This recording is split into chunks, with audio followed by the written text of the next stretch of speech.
Notre cours de Tafresh Bet. Voilà, que Dieu bénisse tous les enfants d'Israël. Amen. Aline, Sarah aussi, Bat, je sais pas. Bat Sarah. Zmeralda, je sais plus, quelque chose comme ça, Sarah ou Bat Sarah. Que Dieu la bénisse, qui nous reçoit chaque semaine. Et puis, aujourd'hui, donc, Elisheva et toute sa famille, Bezrat Hashem, qu'elles aient que des brachot, et tous ceux qui assistent au cours, et tous ceux qui les suivent sur Internet, et tous ceux même qui ne viennent pas au cours, etc. Voilà. Tous les juifs Bekitsour, qu'on se retrouve ensemble dans la Géoula Ametit Vashlema. Que Dieu vous bénisse ainsi que toute votre famille, vos enfants et votre femme. Amen, amen, merci. Un grand bonheur pour tous les juifs, c'est ce qu'il faut vouloir, c'est-à-dire que l'on soit tous dans le bien, que l'on ne soit jamais jaloux des autres juifs, et que de voir un juif qui est dans le bien, à l'abondance, ça nous donne du plaisir. Un plaisir comme si c'était notre enfant et qu'on est heureux pour ça. Voilà, ce qu'on a vu dans notre texte du Tafresh Bet, d'Afnoun Chet, c'est la haute, la Medalet, ok.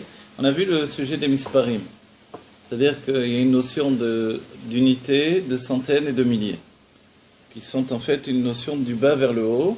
Quand on s'élève depuis l'unité vers les dizaines, après les centaines, et puis finalement au-dessus c'est encore les milliers. Et cette notion-là nous fait passer d'un monde à l'autre, mais dans le monde de Hatzilut lui-même, on passe de la Malchut, donc le dévoilement de la royauté, au sentiment, Zeranpin, et puis Abba Veima, qui sont alors on va dire les centaines, au-dessous on a compris, on était dans les dizaines, et l'unité elle est dans la Malchut elle-même. Quand on dit que Dieu juge le juif, chaque juif pour toute son année, c'est une unité, c'est un jugement particulier. On précise entre parenthèses, vous vous rappelez d'après l'Admour Emsaï, que la Malchut n'a pas de jugement, n'a pas de dinim, n'a pas de gvura, tel qu'on entend nous. Donc elle ne peut pas nous juger mal, ou même bien. Alors, en fait elle est pshuta, elle est simple. Comme elle est simple, d'où vient ce jugement qu'elle nous porte pour une année entière? En fait il vient de nous-mêmes. Et précisément dans les jours de Elul, où on termine l'année, où tout va d'après la fin, un cololaire le fait à Chitoum. Chitoum, c'est une signature. Comme quand on a terminé un document, auparavant on fermait le document et on mettait un cachet avec la cire. Ça, c'est le Chitoum. C'est la Khatima. Donc la signature, elle vient terminer le document. La signature qui termine l'année, c'est le Chodesh Elul, jusqu'à ce qu'à la veille de Elul, la présence divine dans un niveau particulier qui est appelé le roi dans son plaisir se retire et ne reste plus que le roi dans son aspect, on va dire, superficiel, sa volonté de régner. Et sa volonté ne peut pas exister s'il n'y a pas le plaisir de régner. Et pour éveiller ce plaisir, alors on doit éveiller la simplicité qui est en nous. La simplicité, c'est l'aspect direct que nous avons avec Dieu, évidemment. Compte tenu que Dieu c'est nous-mêmes et que tout est Dieu, c'est un langage minéoubé qui communique à l'intérieur de nous-mêmes, et c'est pour ça c'est important de comprendre qu'il n'y a pas de rigueur contre nous-mêmes, si ce n'est que nous-mêmes décidions d'être rigoureux envers nous-mêmes. Comme par exemple Yaakov Avinu qui a demandé chez Yahvaïel l'île Elohim, que la tribu de générosité, de Tiferet, comment on dit, d'harmonie, c'est-à-dire de miséricorde, soit pour moi un attribut de rigueur. Donc c'est une volonté particulière d'un tzaddik. Autrement, nous, c'est le contraire. Il n'y a pas de raison. Pour lui, c'est comme il représente tout le peuple juif, il faut se dire que ça a de grandes répercussions dans la vie de juif pendant des siècles. Effectivement, on a vu beaucoup d'expressions de rigueur. C'est pour que, quand arrive le moment de la Géoula, ça soit un bien absolu. C'est un choix. Je ne sais pas si... bon, c'est un choix, évidemment. Qu'est-ce que vous voulez qu'on vous dise? C'est ce qui a été choisi, c'est ce qui a été fait. Avraham Avinu avait dû choisir auparavant également entre le Geinom ou les Gilgulim, les réincarnations successives, ou alors l'enfer. Il a choisi les réincarnations. Pour pouvoir arriver au bout de notre personnalité, de notre expérience humaine, de notre identité et de notre maturité. Oui, c'est important. Est-ce qu'on a la possibilité de faire, puisque eux ont décrété, c'est un choix qu'ils ont fait. Un choix qui est passé entre eux et Dieu, oui. Mais nous, on a cette possibilité de décréter d'autres choses. Voilà. Dans notre génération, compte tenu que tout est terminé, c'est ça ce qui est nouveau. C'est ça. Auparavant, qu'on le veuille ou non, ceux qui étaient en route La Chassidut est venue entraîner le libre arbitre du juif. Le dévoilement du libre arbitre qui est basé sur la foi et la joie, on va dire. Cette émona et cette simcha, elles sont basées sur le fait que je décide de ma vie. Je suis mashpia sur mon existence. Au contraire de l'astrologie, c'est vrai qu'on a une astrologie, c'est-à-dire un destin défini. C'est expliqué très clairement dans la Noam Saï à Teretroche, mais en réalité, cette astrologie n'est pas une finalité. Le mazal est rond, tous les astres sont ronds, on peut les faire tourner. Donc celui qui est en bas peut se trouver en haut, celui qui est en haut peut se trouver en bas. De trop d'orgueil, on chute vers le bas, et de trop de désespoir, alors on peut rester en bas. Donc l'idée, c'est de s'élever constamment. Pour s'élever, il faut être positif, aussi bien pour soi que pour les autres. Et ça, c'est la décision que l'on doit prendre, surtout en fin d'année, surtout à l'approche des fêtes, c'est que tout va recommencer.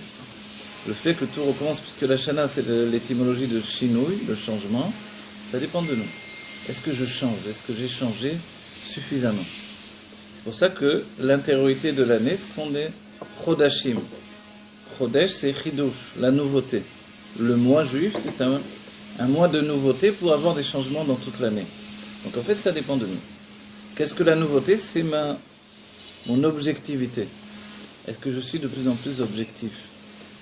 Donc en fait, je deviens de plus en plus attaché à l'essence de mon être, donc je deviens de plus en plus l'expression de ce que je suis réellement, c'est-à-dire Dieu qui est toute chose. Donc moins il y a d'espace entre Dieu et moi, et plus forcément j'ai un libre arbitre de gouverner la réalité. C'est à un tel degré que je gouverne la réalité. On est capable tous de faire des miracles, de transformer ce qui apparaît à notre vision comme quelque chose d'absolument inexorable. On peut tout transformer. Il suffit d'être attaché à l'essence de son être. C'est comme ça que le Baal Shem Tov lui-même faisait des miracles, non pas avec l'utilisation de noms divins, comme les Mekoubalim, les Kabbalistes, mais avec une foi absolue dans la présence de Dieu dans l'existence. C'est-à-dire la notion que tout est Dieu, comme Avraham Avinu. C'est un Dieu-monde et non pas un Dieu qui a créé le monde. La création, donc, c'est la perception du monde. Donc c'est un Dieu qui crée la perception du monde. Et nous sommes enfermés dans cette perception, le travail c'est d'en sortir. Voilà. Et pour en sortir, alors on s'éduque à une autre vision des choses. La vision qui est axée sur l'idée que tout est Dieu. La grande difficulté humaine, quand on dit que tout est Dieu, et moi je suis où quand tout est Dieu? Alors je suis tout ce qui existe. On dit dans le monde des hindous et du Tibet, alors on explique que quand quelqu'un quitte ce monde, il s'englobe dans tout ce qui vit, dans les arbres, les fleurs, le ciel, etc. Ces notions-là, en fait, elle est exacte également quand on est dans le courant de notre vie. Ah, j'ai pas mis le micro. Non, merci beaucoup. Dans le courant de notre vie, ça va faire du bien en plus. Voilà. Ma petite fille qui me l'a cassé. Dans le courant de notre vie, en réalité, on n'est pas plus enfermé dans notre corps que je ne sais pas, une lettre dans un tiroir. La lettre dans le tiroir est enfermée quand je l'y ai mis. Mais autrement, il n'y a pas de lettre dans le tiroir. La même chose, je ne suis pas dans mon corps. Et là, seulement quand j'ai cette conscience d'être dans mon corps. Si je ne suis pas dans mon corps, où je me trouve de partout. Et cette liberté-là de penser, elle nous donne de l'oxygène. Autrement, on est enfermé. Le chidouche des Rebim qui était en prison, la nouveauté dans l'état d'esprit des Rebim lorsqu'ils étaient emprisonnés, c'est que même en prison, ils étaient libérés. L'Admorazakan en prison était bien. Pour lui, d'être en prison, c'était pas mieux que d'être dans le Beth Midrash, dans la maison d'études. Pourquoi? Parce qu'en fait, il était libéré de l'intérieur. Mais par contre, il y a eu un moment, quand il est sorti de prison, il devait se rendre chez un chassid, il s'est trompé d'appartement. Il s'est retrouvé chez un opposant à la chassidoute. Je sais plus, le temps qu'il a passé, 1 heure ou 2 heures qu'il a passé chez cet opposant-là, était plus difficile pour lui que tous les, voilà, que les 52 jours d'emprisonnement. Et pourquoi? Parce que la conscience de l'autre peut vous enfermer.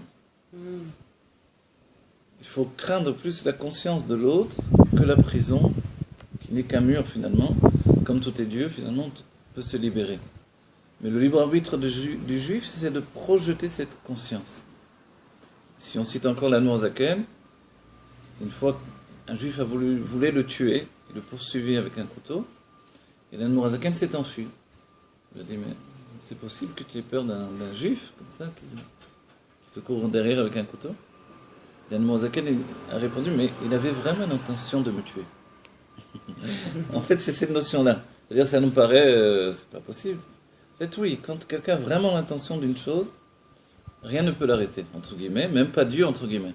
Dans le sens où c'est Dieu qui a cette intention.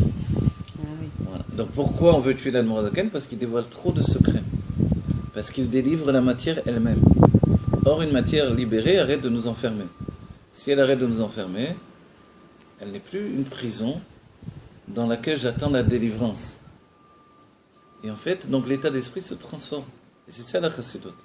C'est comprendre que ce qui nous apparaît comme une prison est en fait un lieu de délivrance. Donc on n'attend plus le Gan Eden,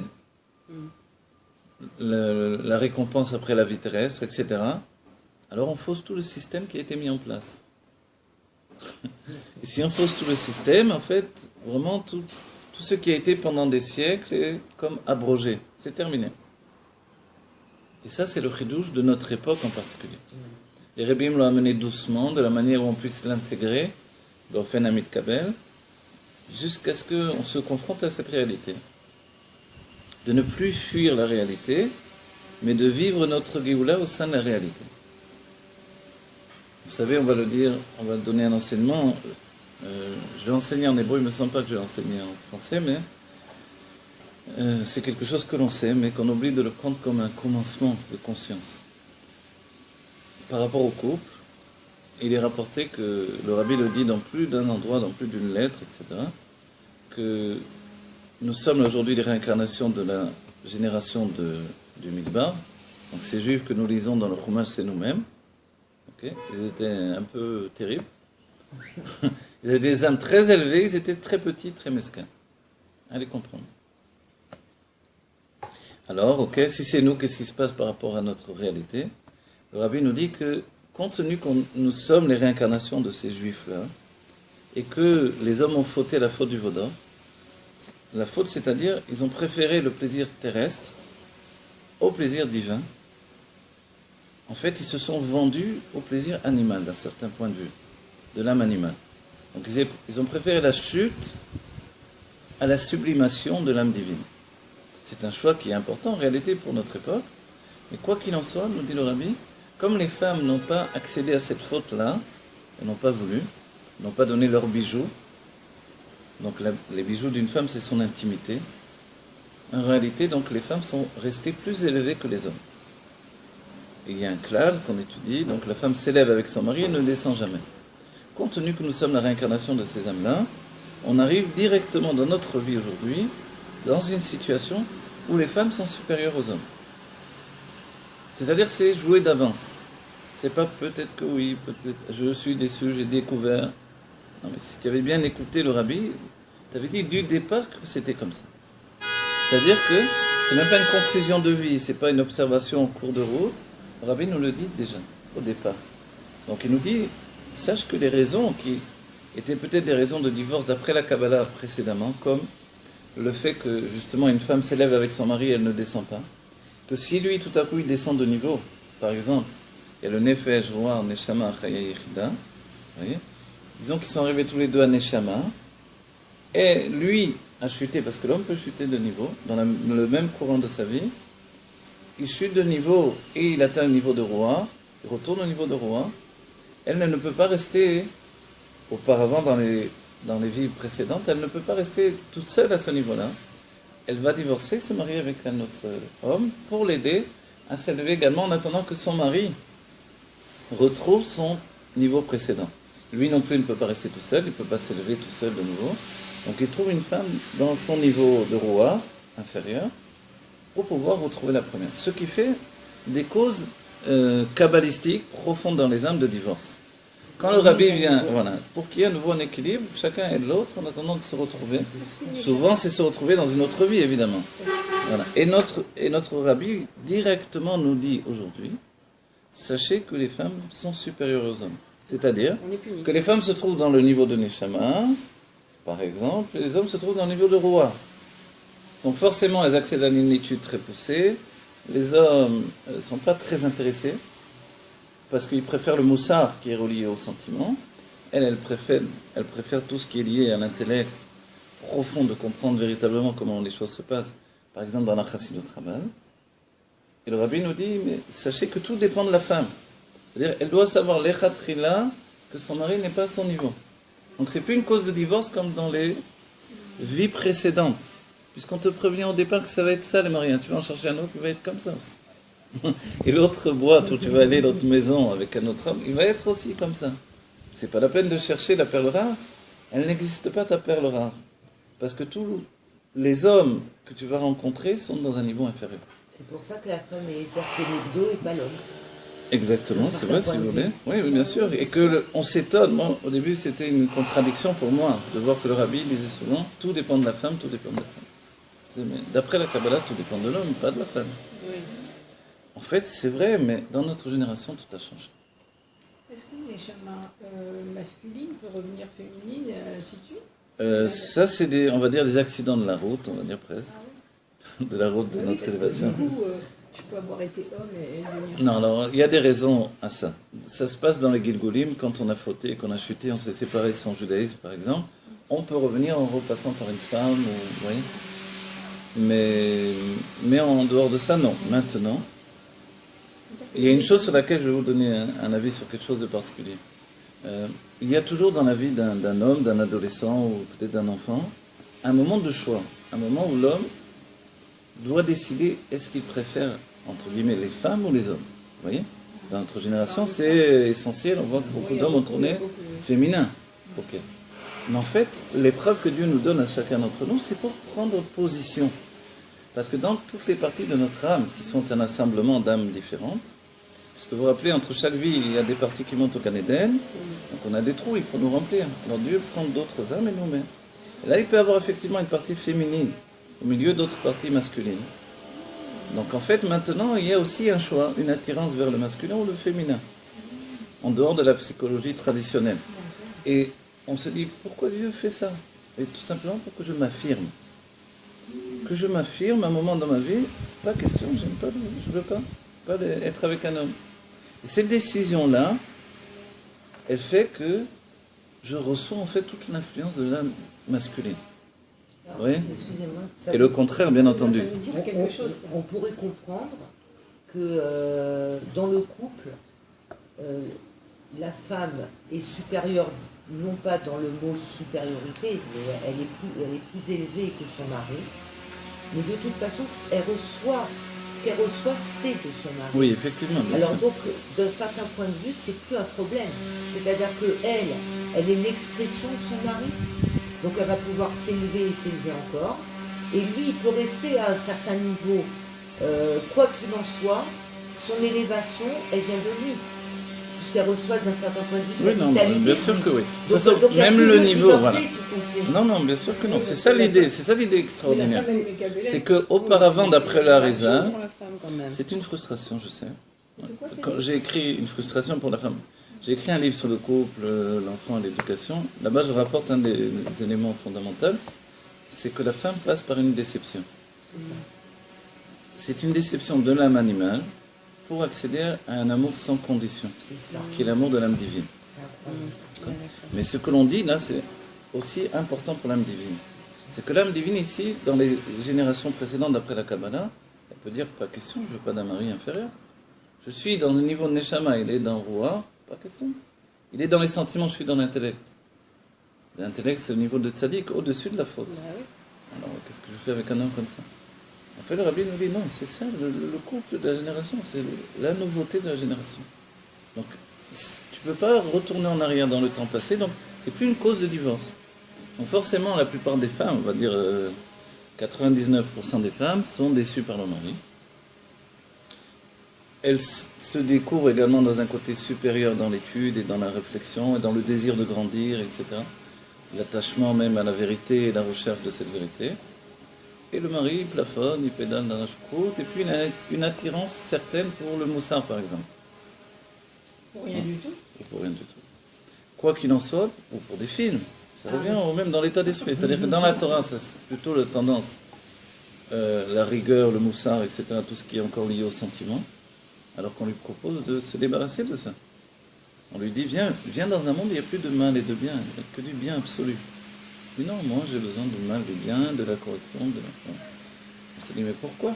Parce qu'en fait, c'est en relation avec ce niveau qu'il a voulu par la faute du vaudor sans vraiment considérer que c'était ça. Quand est-ce qu'il réparera alors ça? Alors voilà, notre vie aujourd'hui, ça ne veut pas dire que c'est un niveau statique, évidemment. C'est vrai que tout passe par l'homme, toute l'élévation de la femme vient du mari. Et chez Trahi, la Teret Baala, elle est la couronne de son mari. Baal, c'est le maître en hébreu. Ça veut dire quoi le maître? C'est-à-dire, c'est, voilà. Baal, c'est la chambre Bia. Voilà, c'est lui qui entraîne ce qui vient en elle. Alors, est-ce qu'en acceptant cet état de fait, parce que c'est un Ah oui, état de mais fait, voilà, c'est un point de départ. Moi, alors, je n'avais pas alors, ça pensé veut pendant dire des que- années. Ça non, aurait pu aider non, beaucoup de monde. ça veut dire que la femme aujourd'hui, elle est dans. C'est vrai qu'on a tout dans nos mains qu'on fait. Mhm. Parce qu'on est dans la situation où on sait qu'on reçoit tout de notre mari, donc ça c'est un fait. Après, ça nous donne une liberté d'élévation qui n'est plus dépendante de lui. C'est juste on reçoit et nous on s'élève. Ça ne veut pas dire peu importe où il en est, je ne parle pas de ça, D'accord. mais d'un certain point de vue, il n'y a plus de dépendance. Alors voilà. Alors là, on arrive à de l'amour inconditionnel. On va préciser. Il n'y a plus de dépendance. Écoutez bien, il n'y a plus de dépendance intellectuelle. Intellectuel, c'est ça. Mais il y a encore une dépendance sentimentale. Bah oui, c'est ça. Voilà. Normalement. Elle est une dépendance sentimentale dans le sens Qui où... s'amenuise, hein. Enfin, dépendance pas dans le mot de l'âme animale, j'ai repris votre terme, mais disons une relation sentimentale qui est là, toutefois, d'accord? Bien sûr. Et qu'on ne peut pas... on peut pas mettre de côté. Le rabbi dit, s'il y a toutes les conditions intellectuelles de se marier, c'est-à-dire il a le même métier que moi, il a le même âge que moi, il a les mêmes idées, tout, impeccable. Mais je l'aime pas. Le rabbi nous dit, ne te marie pas. Ah bon, mais ça correspond. J'étais voir les kabbalistes, ils m'ont dit c'est les mêmes guématriones, les valeurs numériques, vous êtes faits l'un pour l'autre. Le rabbi dit, jette tout ça à la poubelle, tu te maries pas. Si tu n'as pas d'amour, tu laisses tout tomber. Donc vous voyez, ça c'est le plus important en vérité. Parce que s'il n'y a pas l'union des sentiments, qui est le roi, à un niveau inférieur, certes, l'intellect non plus ne peut pas se poser sur rien. Il a besoin de cet attachement. Alors, donc c'est le On a niveau vu des plein de gens sentiments. qui se faire des chidours Non, Sans mais et s'aimer. au départ il n'y avait rien et c'est venu après. Alors voilà, le Ou terme l'inverse. aimer, L'inverse. voilà, le terme aimer, le rabbi nous dit, ça doit être au moins ce qui s'appelle une meshirat lev. Meshirat lev, on peut traduire l'amour ou le coup de Ou alors une foudre, attirance quelque part. ou une attirance, c'est-à-dire d'être bien avec quelqu'un, l'envie de revenir, de retrouver la personne. Mais si c'est froid et que rien ne fonctionne au niveau de la relation, on n'a pas envie d'être ensemble, Ça peut être un peu après le mariage aussi. que ça se passe comme ça, vous dire? Oui. Alors, c'est pour ça que d'habitude, on met les chances de notre côté au début, d'accord? Mais après le mariage, ça peut être le fait de quelque chose d'autre. Ce quelque chose d'autre, c'est la déception, qui vient en cours de route. La déception, elle est que l'âme animale projette tous ses rêves sur l'autre. Donc on vient se marier parce qu'on attend que l'autre nous donne. Or, on découvre que le mariage est un travail pour donner à l'autre en vérité. La femme est là pour aider le mari est là pour aider la femme. Quand chacun, on ne va pas dire renonce à ce qu'il doit avoir, parce que en lui donnant de me donner, je l'aide à devenir elle-même, donc je lui donne en réalité. Donc c'est pas que je dois dire moi je veux rien, j'exprime rien, ça c'est faux, c'est pas un vrai mariage. Mariage, ça veut dire se confondre, s'unifier dans le désir aussi bien que dans le fait d'obtenir ce désir. Le désir, c'est dans toute chose de la vie, dans tous les moments que l'on va partager. Évidemment, comme c'est le but, il y a, vous voyez, comme dans les films, il y a des gens qui viennent nous empêcher d'arriver au bout. Donc la vie vient nous empêcher d'arriver à ça. Les enfants, le travail, l'argent, les soucis, la fatigue, etc. C'est fait exprès. Voilà. C'est fait exprès parce que c'est un enjeu. Parce que c'est un but. C'est quelque chose qui est la finalité de toute l'humanité de tous les temps. Et oui. On est venu pour ça en réalité. On est venu pour s'unir. Voilà. On est venu pour s'unir, s'unifier, se conjuguer. Donc on pourrait dire que la base d'une relation de couple, elle est fondée sur l'amour inconditionnel Exactement. et sur rien d'autre. Et c'est rien d'autre. C'est-à-dire que même si au niveau de l'intellect, ça ne se correspond pas, mais qu'au niveau du cœur, ça vibre à l'unisson, alors tout est là. Exactement. Voilà, d'après le rabbi, tout est là. Magnifique. Et c'est vrai que je vous le dis, pour moi, c'était pas évident de comprendre les choses directement, mais c'est très important. Oui, très Très important. libérateur, C'est très réaliste. très réaliste. C'est pas flatteur pour nous les hommes, d'accord, ok. Non, Mais, on est même plus là-dedans, non, ce qu'on fait. Non, c'est vrai, mais en tout cas, c'est utile de le savoir, de le comprendre. Et le rabbi nous a dit ça depuis très longtemps. Mais alors quoi, la Torah, c'est une grande histoire d'amour. Eh bien sûr. Vous croyez quoi? Non, magnifique. Ah ben oui, pourquoi il y a tellement de textes sur le Shidour de Yitzhak et de Rivka? Et ça, je pose toute cette question. Bien sûr. Alors, parce que c'est la chose la plus importante. C'est ça le plus important. C'est la quête de tout le monde. Alors, d'un certain point de vue, la femme, qui est beaucoup plus sérelle que l'homme, elle doit se simplifier. Elle doit se simplifier, voilà, pour communiquer avec lui dans ses sentiments, effectivement. Elle ne doit pas, donc, passer le premier instant de déception. Et en vérité, si on intègre ce que je dis maintenant, alors on n'a pas lieu d'être déçu parce qu'on est prévenu. Vous voyez. Mais en réalité, voilà, là on dit En chacham kebal anisayon, on a besoin de passer par les épreuves pour s'en rendre compte. Et moi-même, ça m'a pris du temps de comprendre que les femmes sont déçues par les hommes et de comprendre ce que le rabbi nous dit là, ce que je vous enseigne là. En fait, je viens à peine de réaliser. Parce qu'il y avait toujours une contradiction en fait. Entre ce que dit le rabbi et la Kabbalah. Je ne comprenais pas trop. Oui. Après la Kabbalah, le Mashpia, c'est l'homme et c'est tout. Donc tout compte, tout dépend de lui. C'est lui qui va élever sa femme. Et alors, voilà. Comment ça se fait que le rabbi dit aujourd'hui tout dépend de la femme? Parce que si la femme a compris cet enseignement-là, et le rabbi l'a précisé tellement de fois. Elle sera toujours heureuse. Voilà. Parce que les khatrila, quand elle est déçue, elle peut se dire ça commence. C'est la notion que Voilà. j'aime le plus dans tout ce que j'ai appris en chassidut. Franchement. Oui. Et c'est très important en vérité. Parce qu'on peut aimer d'un amour inconditionnel. Laisser la place Voilà. à Comme les enfants. J'aime pas pour moi, j'aime pour l'autre. Je l'aime lui. Comme l'amour qu'on a pour les enfants. Exactement. Alors, à la différence, n'oubliez pas, c'est que l'amour sur les enfants est un amour naturel. Parce que c'est un amour qui vient du corps. L'enfant provient du corps des parents. Mais l'amour de l'âme, on ne la voit pas, on n'entend pas. Rester un jour sans travailler, on peut devenir les pires ennemis à la maison. Pas forcément du corps. Parce que dans mon cas, moi j'ai adopté et l'amour est quand même inconditionnel. D'accord, mais on va dire, vous savez, le corps aime le corps. Vous comprenez? Mais même s'il y a de l'amour physique entre un homme et une femme, ça ne peut pas s'ouvrir toute une vie. Vous voyez? L'homme a besoin plus que la femme de cet amour physique, mais la femme va dire, c'est pas toute sa vie. Pas parce qu'elle va avoir des bons rapports dans l'union intime avec son mari qu'elle a sauvé la République, qu'elle a sauvé son couple. Non, elle a besoin de plus que ça. Or, finalement, on comprend que n'attends pas, mais à l'homme vert, on dit. N'attends pas quelque chose qu'il ne peut pas te donner en réalité. Pour l'instant, parce qu'il ne le possède pas. Il peut te donner ce qu'il possède. Voilà. Mais il y a des hommes qui sont plus élevés quand même. Oui, mais même dans ces notions de plus ou moins élevées, en réalité, je peux vous citer même, on va pas dire de nom, mais je sais, d'avoir rencontré des gens intellectuels, qui ont fait plus ou moins des études poussées, etc. Mais en réalité, je me rends compte que dans le désir d'avancer, d'étudier ou confronter à la chassidoute, par exemple, malgré le bagage intellectuel, le niveau universitaire, les diplômes, etc., tout à coup, il n'y a plus personne. Qu'est-ce qui se passe? Cette même personne-là va préférer une Torah plus tranquille, plus moussa, plus... Pourquoi on va dire? Comment ça se fait? Voilà. Parce que voilà, il y a une peur de se dépasser de manière absolue. Être soi. Et alors, qu'est-ce que c'est de votre cas à vous alors? De votre cas à vous? Moi, mon cas personnel, je m'inclus aussi dans ces notions-là, également d'un certain point de vue. Je ne vais pas dire que je suis mieux que les autres. C'est parce que je dois... quand je parle de ça, à dépasser ce stade. Alors, moi, ma recherche il y a une autre information. Moi, je me rappelle l'avoir vu dans les écrits de Rav Gisbour. Le Rav Gisbour nous dit que les âmes qui sont tombées dans le Gehinnom, qui ont chuté dans des vies passées, elles ne peuvent pas revenir simplement. Elles ont besoin de plus.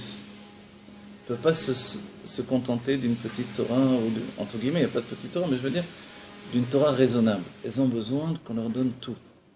Vous comprenez? Moi, quand j'ai commencé à étudier, on m'a dit, il faut des années, doucement tu vas apprendre. J'ai dit, quoi? Je vais apprendre doucement.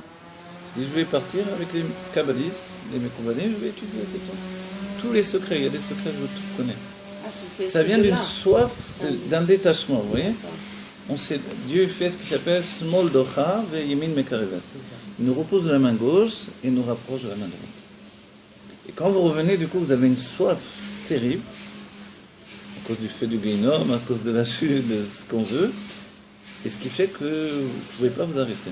C'est comme les gens passionnés en fait. Voilà, c'est une passion. Et la chassidoute, elle demande la passion de vivre. Voilà.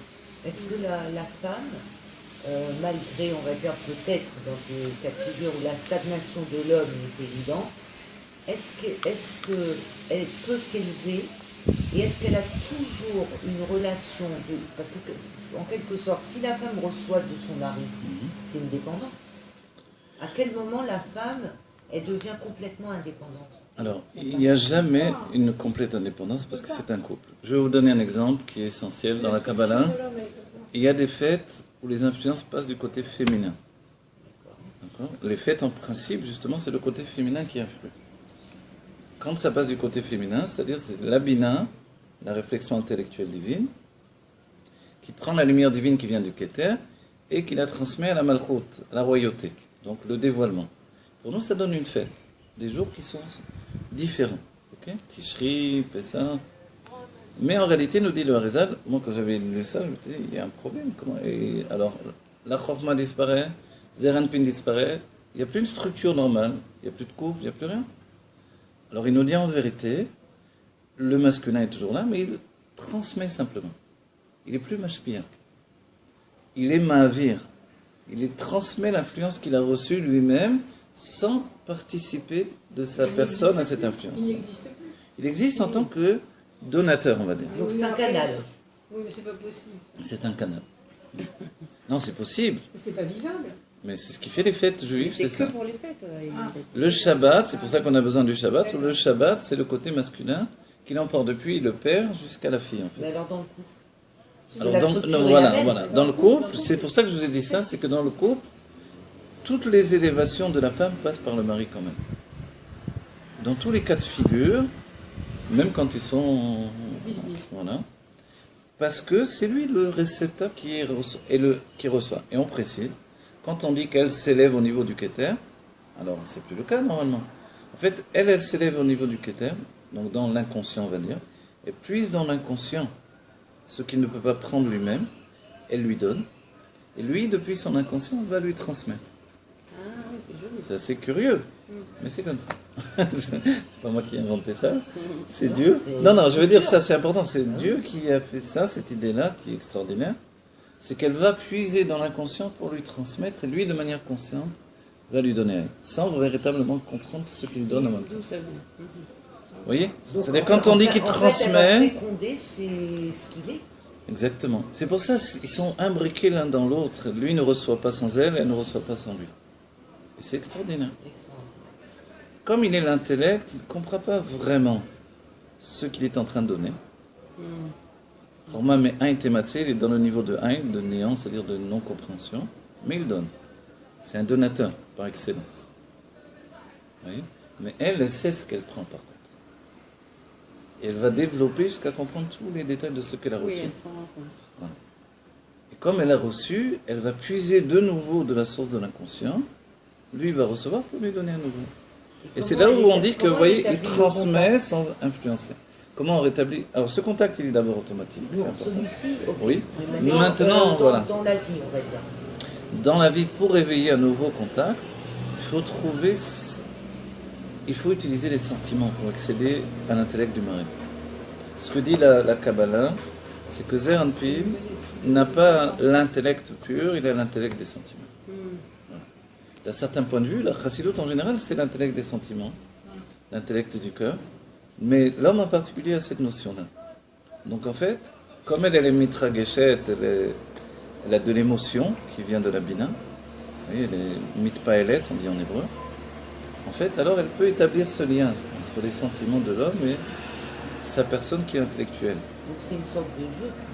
C'est un jeu Oui, pour le bien de chacun d'entre nous. Évidemment. Comme si vous voulez, même avec Dieu, on a bien compris que c'est un jeu aussi. Il nous demande de faire des mitzvot, il nous punit quand on ne les fait pas. Avec qui, avec C'est un jeu interactif. En fait, jusqu'à ce qu'on dépasse le jeu. C'est un jeu interactif. Le Le jeu, jeu de jouer avec JE. pour obtenir. Ah, le jeu. Voilà. Alors à notre époque, on a compris déjà pas mal de choses. C'est que ce que l'on reçoit de Dieu ne dépend pas de ce que l'on fait, mais ce que l'on fait dans Torah et Mitzvot, ce sont des réceptacles pour recevoir ce que de toute manière il nous donne. Vous voyez? Donc ensuite, c'est un rapport personnel avec... Mais est-ce que le rapport, Dieu. si on a la vision que Dieu est à l'extérieur de moi, parce que, disons de manière d'Atarton, voilà, ok, oui. c'est le même rapport qu'on a dans le couple qu'on retrouve avec le rapport qu'on a avec Dieu. Exactement, c'est ce que les sages ont dit depuis toujours, c'est le Shirachirim. On peut se demander pourquoi Shlomo Ameler, qui est tellement intellectuel, nous a écrit un livre comme ça. C'est que les sages ont voulu le mettre à la Gnisa. Les Tanaïm, quand ils ont vu ce livre-là, ils ont dit bon, c'est un livre, c'est pas Sniout, mais qu'une histoire d'amour. Quel est le rapport avec les livres du Nar? Pas le mettre dans la Torah, c'est pas un livre de la Torah, ça. Est venu Rabbi Akiva, il a expliqué chaque chose, chaque passage, comment c'était le désir entre Dieu et le peuple juif. Alors ils l'ont accepté. Et c'est devenu Kodesh Kodashim. Donc le Saint des Saints, c'est quoi? C'est la chambre à coucher du juif. Il ne faut pas oublier que les séraphins avaient une relation physique. Les anges ne s'unissent pas, vous savez, mais les sphérotes dans les mondes divins, oui. Non, les séraphins qui étaient sur le... Ah oui, de cette l'arche. notion-là de l'arche, effectivement, qui représente ça, voilà. Sinon les anges ne s'unissent pas, Oui, non, c'est je parle passé de cela, oui. c'est un chidouche de l'âme de s'unir, vous voyez, aussi bien que des sphérotes. On est à l'image des sphérotes, donc des principes de dévoilement divin. Et l'ange, comme son corps et son âme sont au même niveau, justement, il n'a pas cette notion d'union et de donner naissance. C'est très humain, en fait. Alors pourquoi c'est séraphins? Alors, les séraphins, parce qu'ils représentent le peuple juif et Dieu, exactement. Ah, c'est ça. C'était bien l'idée. Ouais. Exactement. Donc, effectivement, on est dans une grande histoire d'amour. Et quand on voit Yaakov Avinu avec ses femmes, on se dit, bon, c'est un peu... Il dit même à son beau-père, dépêche-toi, je vais aller avec ma femme. Quoi. Je vais aller dans le lit avec ma femme. Et le Rachid nous dit, comment il parle comme ça, c'est un peu honteux à son beau-père. Mais parce qu'il n'a pas de connotation voilà, sexuelle, comme on dit.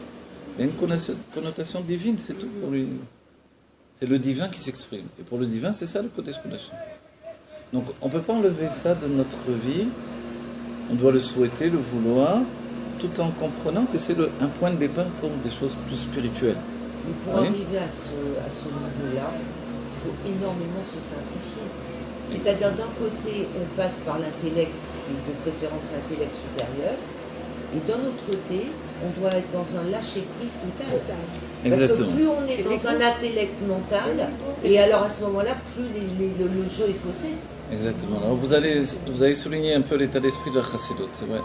La Chassidoute en général, c'est justement se lâcher prise dans la conscience que tout est Dieu. C'est le Baal Shem Tov, voilà. Vient l'intellect, l'Admorazaken, il nous dit je dois participer de mon être personnel, de mon travail personnel. Alors les autres Chassidim, au début, ont combattu l'Admorazaken sur cette idée-là. Parce qu'il a tellement élevé le niveau en demandant que l'on connaisse la Kabbalah du Harizal et que l'on fasse un vrai travail intellectuel. Donc ils ont dit c'est pour les intellectuels kabbalistes. Alors à qui il n'y a plus une Torah populaire. Or le Baal Shem Tov c'était populaire. Donc en fait l'Admorazaken nous demande que le travail d'associer avec Dieu, puisqu'on est Dieu, que l'on s'investit dans ce travail-là, il doit être absolu. Puisque l'homme, sa qualité c'est d'être le Médaber, et le Médaber, celui qui parle, ça vient de l'intellect, la parole intellectuelle. Donc on doit miser au maximum sur l'intellect. Il faut trouver un langage qui correspond. Ce langage, c'est le langage de la Kabbalah du Harizal. Vous voyez ? Quand on utilise la Kabbalah du Harizal, la structure du Harizal, que l'on utilise notre intellect, on se dépasse sans limite. Et ça, c'est notre vie de juif. Alors, et c'est là où il y a un blocage du côté des hommes, dans notre génération, même dans le monde Chabad, il faut dire, parce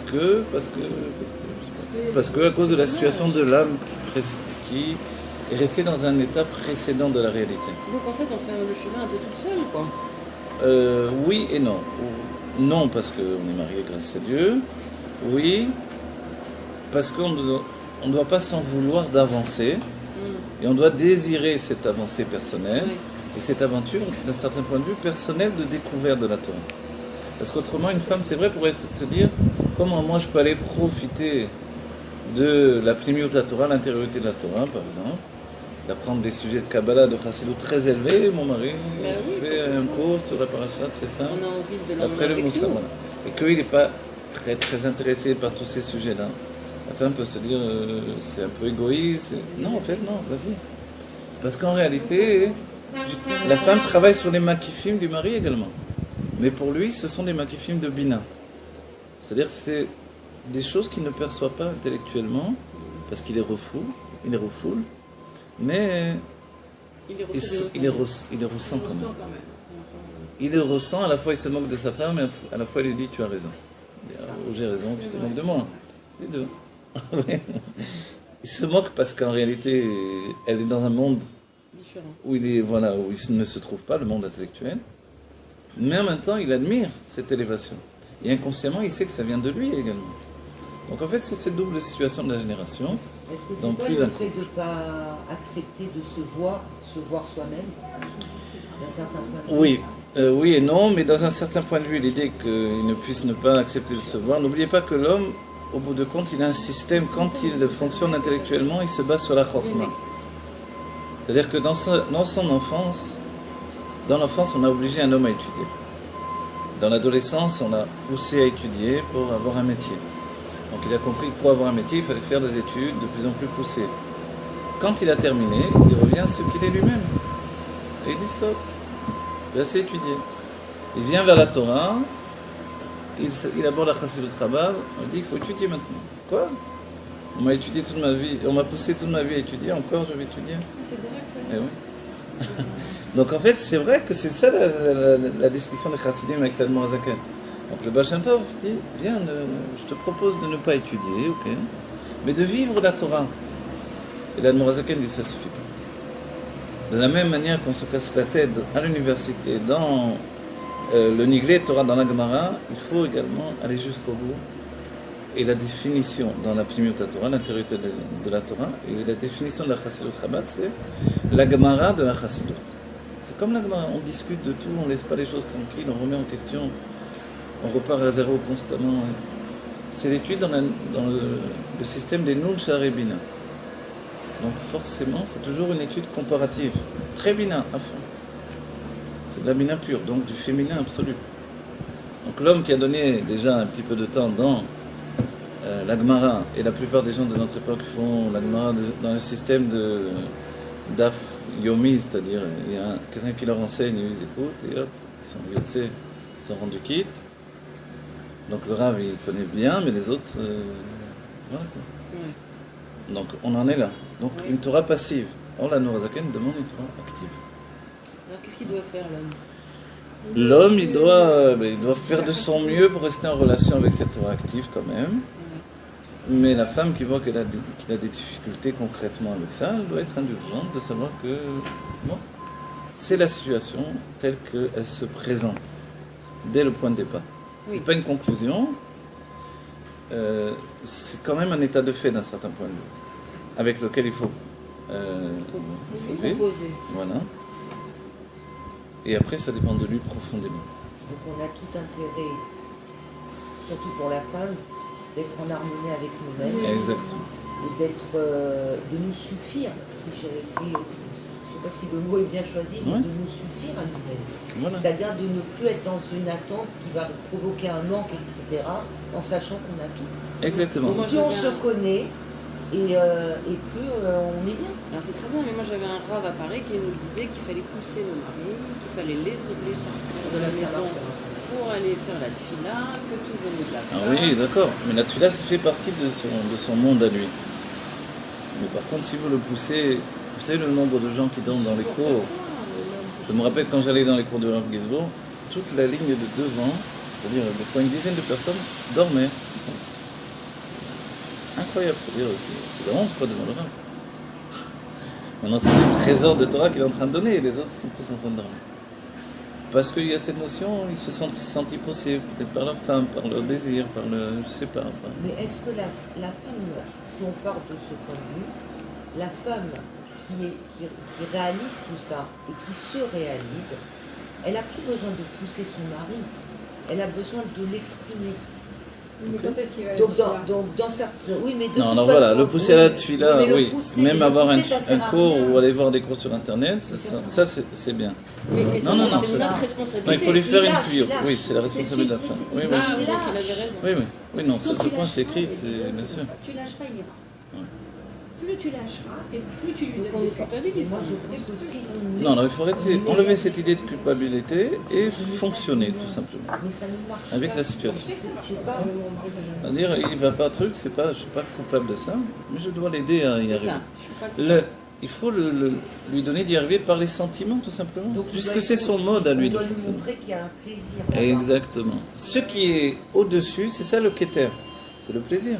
Donc en fait, tous, si on veut élever, d'un certain point de vue, notre mari, il faut que dans tous les domaines de la vie, que ce soit Torah, mitzvot, dans le quotidien, que tout soit relié au plaisir. À ce Exactement. moment-là, ça va réveiller en lui Exactement. le désir. Exactement. Ça y est, tu marches maintenant, avec les Voilà. sentiments. le désir, le désir. Et je n'avais pas compris pourquoi d'abord le plaisir Mhm. et après le désir. Et maintenant, je viens de le comprendre. Exactement. C'est ce qu'on apprend dans la chassidut. Ben oui, mais c'est ce qu'on avait Exactement. accordé à nous enseigner ça. Je dis, mais normalement, on a du désir et on n'est plus du plaisir. Sans Mais non, plaisir, il n'y a aucun désir. Dans le monde, on va dire non juif en général, les gens spirituels sont assis, sont réunis autour d'une table de bridge, en train de boire du whisky. Oui. Cette atmosphère-là, de richesse, d'abondance, alors c'est ce que l'on doit donner à l'homme pour qu'il accède à la chassidut. Comme vous faisiez ici le cours des hommes, et du whisky. Oui. C'est agréable, on vient à la fois pour le cours, à la Passe fois un pour le bon whisky, pour le lechem. Oui. Cette notion-là, elle entraîne l'homme, c'est certain. et ce plaisir, il vient du tout. Il vient du taureau, il vient du veau d'or, de l'âme animale. L'âme animale, Non, mais il a C'est ce qu'il a choisi. bien sûr, mais l'âme animale, Voilà. elle est forte. Mais la femme ne peut pas sans l'âme animale. Elle se tromperait de penser qu'elle-même, elle peut sans l'âme animale. Absolument. Et la femme est toujours dans le devoir, elle a une vie de devoir. Il faut faire ça, il faut faire ça. Et l'homme n'entend que ça. Il faut faire ça, il faut faire ça, il faut faire ça, il faut faire ça. Lui n'en peut plus. Au moment ils vont se coucher pour dormir, ah oui, demain il faut faire ça. Ouais, Demain on verra, laisse-moi tranquille. Donc en fait, il n'entend que des devoirs. Mais lui, il veut le plaisir, il veut, c'est tout ce qu'il veut. Donc on a terminé aujourd'hui notre journée. Viens, prenons du plaisir. Elle ne sait pas, elle se projette encore de ce qu'il faut faire. Donc une femme qui est raffinée, elle va amener son mari dans le devoir en passant par le plaisir. Exactement. Donc elle va écrire sur un cahier si elle veut, demain il faut faire ça, il faut faire ça. Elle lui dit pas à lui. Bah, alors, je sais pas bien que Elle ça, lui dit alors. pas à lui. Et lui, maintenant on est dans le plaisir. Viens. Voilà, exactement. c'est tout parce que Voilà, exactement. Créer le plaisir s'il n'y a pas de plaisir. Et c'est vrai que quand il y a du plaisir, chez lui, le désir s'éveille. Bien sûr. Mais même chez la femme, hein. Bien sûr, on n'est mais- pas forcément si différentes au contraire. Ok, mais le fonctionnement est différent, ce qui amène en fait un résultat différent, on va dire, Oui, mais la dans la femme, elle médecine. a une chose qui est particulière chez elle, c'est que si elle comprend cette structure, mais elle a plus de Exactement. C'est pour ça que je l'enseigne, parce que, entre autres choses, il y a beaucoup de femmes qui écoutent les cours, mis à part vous, là, qui permettez ce cours, mais parce que c'est essentiel, et parce que le rabbi l'a transmis, et parce que moi-même, je ne l'avais pas compris jusqu'à présent. Donc, quand finalement, les choses, on les comprend, elles ont été dites il y a 50 ans en arrière, et on comprend à peine maintenant des évidences qui devaient être comprises auparavant. Vous comprenez ce qui est une excuse de divorce dans des vies pendant des siècles et des siècles. Tout à coup, non? C'est plus une il y excuse. a des gens qui vivent des drames quand même avec ces situations. Je sais, mais justement parce on s'obstine à vouloir transformer l'autre. Vous savez combien de femmes disent dès le point de départ, j'ai entendu ça, je vais me marier, je vais le transformer. Ah oui. Ah bah oui. Cette idée-là... Mais c'était l'erreur qu'on faisait il y a 25 ans. Voilà. Et malheureusement, des jeunes filles se marient avec cet état d'esprit-là. Donc il faudrait vraiment que les cours qu'on donne aux jeunes filles et aux jeunes hommes soient basés sur ça. C'est parce que c'est Exactement. révolutionnaire tout compte fait. Oui, Mais c'est ridicule parce que quand on choisit quelqu'un, c'est pour ce qu'il est, c'est pas pour le transformer. je sais, mais n'oubliez pas que... Regardez, si on va selon l'idée psychologique de l'être, j'ai mes problèmes psychologiques, j'ai mes manques, ok. Donc disons que dans le meilleur cas, une femme n'a connu personne, elle va connaître son mari pour le premier homme. Dans le meilleur cas, pourquoi? Ça aussi, c'est un message important à transmettre. Tout le monde pense à l'idée de se priver, pas vivre sa vie, pas vivre sa jeunesse. Mais ce qu'on oublie, c'est qu'à chaque fois qu'il y a un rapport avec un homme, l'homme fait pénétrer son âme dans la femme. Oui. Non, c'est pas le mariage, ça. Même par le rapport, tout simplement. Même C'est le but. Le mariage va enlever les âmes qui étaient auparavant, mais ça veut dire qu'à chaque fois, elle a reçu une influence d'un homme. Et c'était une aventure de nuit, c'est pas grave. Ah bon, c'est pas grave, mais tu le portes avec toi maintenant. Quoi, toute la vie? Elle le porte jusqu'à ce que vienne le moment où elle va Le se mari. marier, elle va Ah, éjecter c'est pour tout ça ça. qu'on dit qu'il se tout s'efface, tout recommence à zéro. Exactement. Vous prenez conscience. Là aussi, c'est des choses qu'on doit comprendre de nous-mêmes. Tout nous est dit dans le Zohar. C'est le Zohar qui insiste sur ce point-là. Donc ça veut dire. Alors avec toute la Très libération voilà. qu'il y a eu, toutes les Voilà, années... exactement, de- vous avez compris. de C'est ça, on dit, 1968, ok, tu veux avoir des rapports, mais réfléchis bien à ce qui va se passer réellement. Enfin, on ne savait pas à l'époque. alors Je c'est sais, quoi non, mais je Oui, sais. mais alors je sais. les femmes, Mais elles je veux se dire par là, trimballent c'est avec- voilà. C'est vrai, une constatation. Non, mais ça Alors, veut les dire femmes, elles se aujourd'hui, trimballent voilà. avec des influences qui ne sont pas les leurs. Exactement. C'est quoi, de quoi? Les femmes, elles sont avec des influences qui ne sont Elles pas ont les des leurs. problèmes psychologiques qui ne leur appartiennent pas. Qui sont avec. Elles sont l'âme de l'autre qu'elles ont pris avec lui, ses sentiments et tous ses problèmes psychologiques. Et tout à coup, elles sont. Le boule bélèze. Voilà. Vous vous rendez compte de ce que ça veut dire, ce que nous Est-ce dévoile le que, Zohar en alors, réalité? donc C'est incroyable. ce nettoyage ne peut venir que par le mariage ou la Exactement. repas. Exactement. Sinon, elle ne peut pas s'en débarrasser. Sinon, elle apportera toujours au moins une influence d'une âme d'un homme en elle. Et le mikvé n'est pas Et alors, censé nettoyer ça? Le mikvé, c'est justement la préparation au mariage, effectivement. Le Non, mikvé, mais quand on dit c'est une imaginez femme qui renaissance. fasse le mikvé alors qu'elle n'est pas mariée. Ah non, ça n'enlève pas quand même. Ça, elle est pas. Ça n'enlève pas. Le mikvé en vue du mariage Mais- prépare maintenant, elle Mais est en dans train de la l'absolu, nettoyer. dans l'absolu. Alors Oui. imaginons effectivement qu'elle a une influence qui n'est pas elle Oui. et que elle la traîne comme ça. Mais le mariage est là, c'est fini. Oui. Non, Elle la traîne plus. non. C'est ça. Mais Non. ça ne passe que par le mariage. Ouais, Oh, voilà. d'accord. C'est-à-dire que la définition, on le verra, le rabbi le rapporte dans une sikha, quand Esav se marie, tout repart à zéro. C'est-à-dire même pour l'homme. Ah, même pour l'homme. Même pour l'homme, tout repart à zéro. Sauf que pour l'homme, c'est toujours moins grave parce que il est donateur, il n'est pas receveur. Il Hein. reçoit rien. Il reçoit rien. C'est le truc, c'est pour ça qu'on dit que Dieu préserve. Ça, tu sais que oui, C'est pour ça qu'on dit que si un homme a trompé sa femme, elle peut quand même rester avec lui. bien sûr. Parce que l'autre femme n'est pas collée à lui en réalité. Il a donné, mais il n'a rien reçu. Ah, d'accord. C'est grave, c'est pas bien, etc. Mais on va dire structure de l'âme, rien n'a changé en lui. Il est toujours le Ah même. oui, donc une Sauf femme, que maintenant, une autre femme a une influence qui lui appartient. Ça, une c'est vrai. femme adultère, elle garde en elle l'influence d'un autre. Exactement. Oh là là, oui, d'accord. Imaginez une prostituée que Dieu préserve. La pauvre. Oh là là. Vous voyez? Alors Mais une prostituée, elle se marie pas. elle se marie pas, mais Mais elle a l'influence Je me rends de compte, combien d'hommes ouais. elle est ballottée dans les expériences qui ne sont pas simplement l'union, mais elle est. Vous vous rendez compte comment les choses sont importantes? On n'y pense pas, on ne sait pas, on ne réfléchit pas. Parce que le Zohar était caché, parce qu'on ne réfléchit pas de manière réaliste à toutes ces choses-là. Ça, c'est la Torah d'Admorazaken, d'apporter une réalité dans ce qui est étudié. Donc une femme adultère, si elle a des enfants de son mari, elle a quand même, les enfants peuvent avoir l'influence de l'adultère de l'autre homme. Si ce sont les enfants... Alors, on va dire comme ça. Le mari et la femme se marient, ok. Le mari et la femme se marient, ok. Il a introduit son âme au-dedans d'elle. Et Que Dieu préserve, elle a un rapport avec un autre homme. Ouais, Il y a une lutte qui s'engage entre les âmes. ah, c'est ça. Il y en a un qui tue l'autre. Voilà. Il y en a un qui peut prendre la place Et de dans l'autre. l'idée que l'enfant va être de lui, du mari ou de On n'est pas l'autre, sûr, c'est dans le fait qu'il va gagner entre les deux hommes en réalité. c'est ça. C'est-à-dire que l'âme de l'amant peut expulser l'âme du mari en réalité. Si elle est plus élevée. Ou alors rester en grande partie, alors que l'autre est encore là. Oui. C'est-à-dire que l'âme, c'est pas un seul morceau, c'est ça le sujet. Nous, on pense toujours à un morceau d'âme, et c'est comme ça. Non, en fait, l'âme, elle est faite de plusieurs parties. Oui, mais alors l'autre, il va se marier avec quelqu'un d'autre. Et son âme, elle est aussi là-bas. Donc, C'est-à-dire que quelquefois, une femme peut se retrouver tout à coup avec l'influence de son mari, donc, duquel elle va entreprendre le travail de purification de ses sentiments et de son inconscient, et tout à coup vient se greffer un autre homme qui va empiéter largement sur l'âme du premier. Ouais, Oui. c'est pour ça qu'en fait on ne peut pas rester avec une femme mariée avec une femme. Voilà. adultère. Parce que c'est plus vraiment la même femme qu'on a connue. Parce qu'elle, elle n'a pas de sentiments qui lui appartiennent, elle a les sentiments de son mari. Tout à coup, elle a les sentiments d'un autre. Et ça, c'est grave. C'est grave dans le sens que c'est plus la même personne en réalité. Tout est faussé. Voilà, tout est faussé. Donc en fait, apprendre la structure de notre être, de nos âmes, pour tout dire, c'est indispensable. Exactement. Parce que c'est plus du moussard, ce que je vous dis là, c'est une compréhension technique entre guillemets. C'est ça, on est dans très tous les important. cas. Le Harizal nous a, c'est pour ça que tout vient du Harizal, tout est orchestré, précisé exactement. Donc le Zohar, le Harizal nous disent, on comprend que, ok, là maintenant je comprends le sens profond.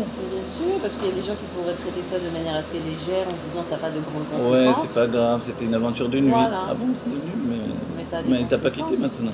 Ouais, c'est ça qui est terrible. Je crois que c'était une nuit, mais il est avec toi tout le temps maintenant. Il n'y a plus une pensée sans lui. C'est fou, parce que mais il est à l'autre bout du monde. Bah tu vois, oui, il s'en fiche complètement, et ça se trouve. Et lui, il met son âme de partout. Tac, tac, tac. Et comme l'âme, elle est infinie, donc il n'y a pas de difficulté à le faire. Mais il perd rien de représentation. Il perd pas une part de son essence. En réalité, les sages disent, il perd de sa vitalité, Oui, c'est ça. bien sûr. C'est pour ça qu'on dit qu'il doit Il pas. perd de aller, sa vitalité, il perd même de sa vision, il perd son être est en train de se tuer. Il n'a plus de personnalité. Moi, Il se vide de son Il est en train, essence. voilà, il est en train de se vider sa substance, on pourrait dire français hébreu, nafshik, vous voyez. La substance de son âme est en train de s'épuiser.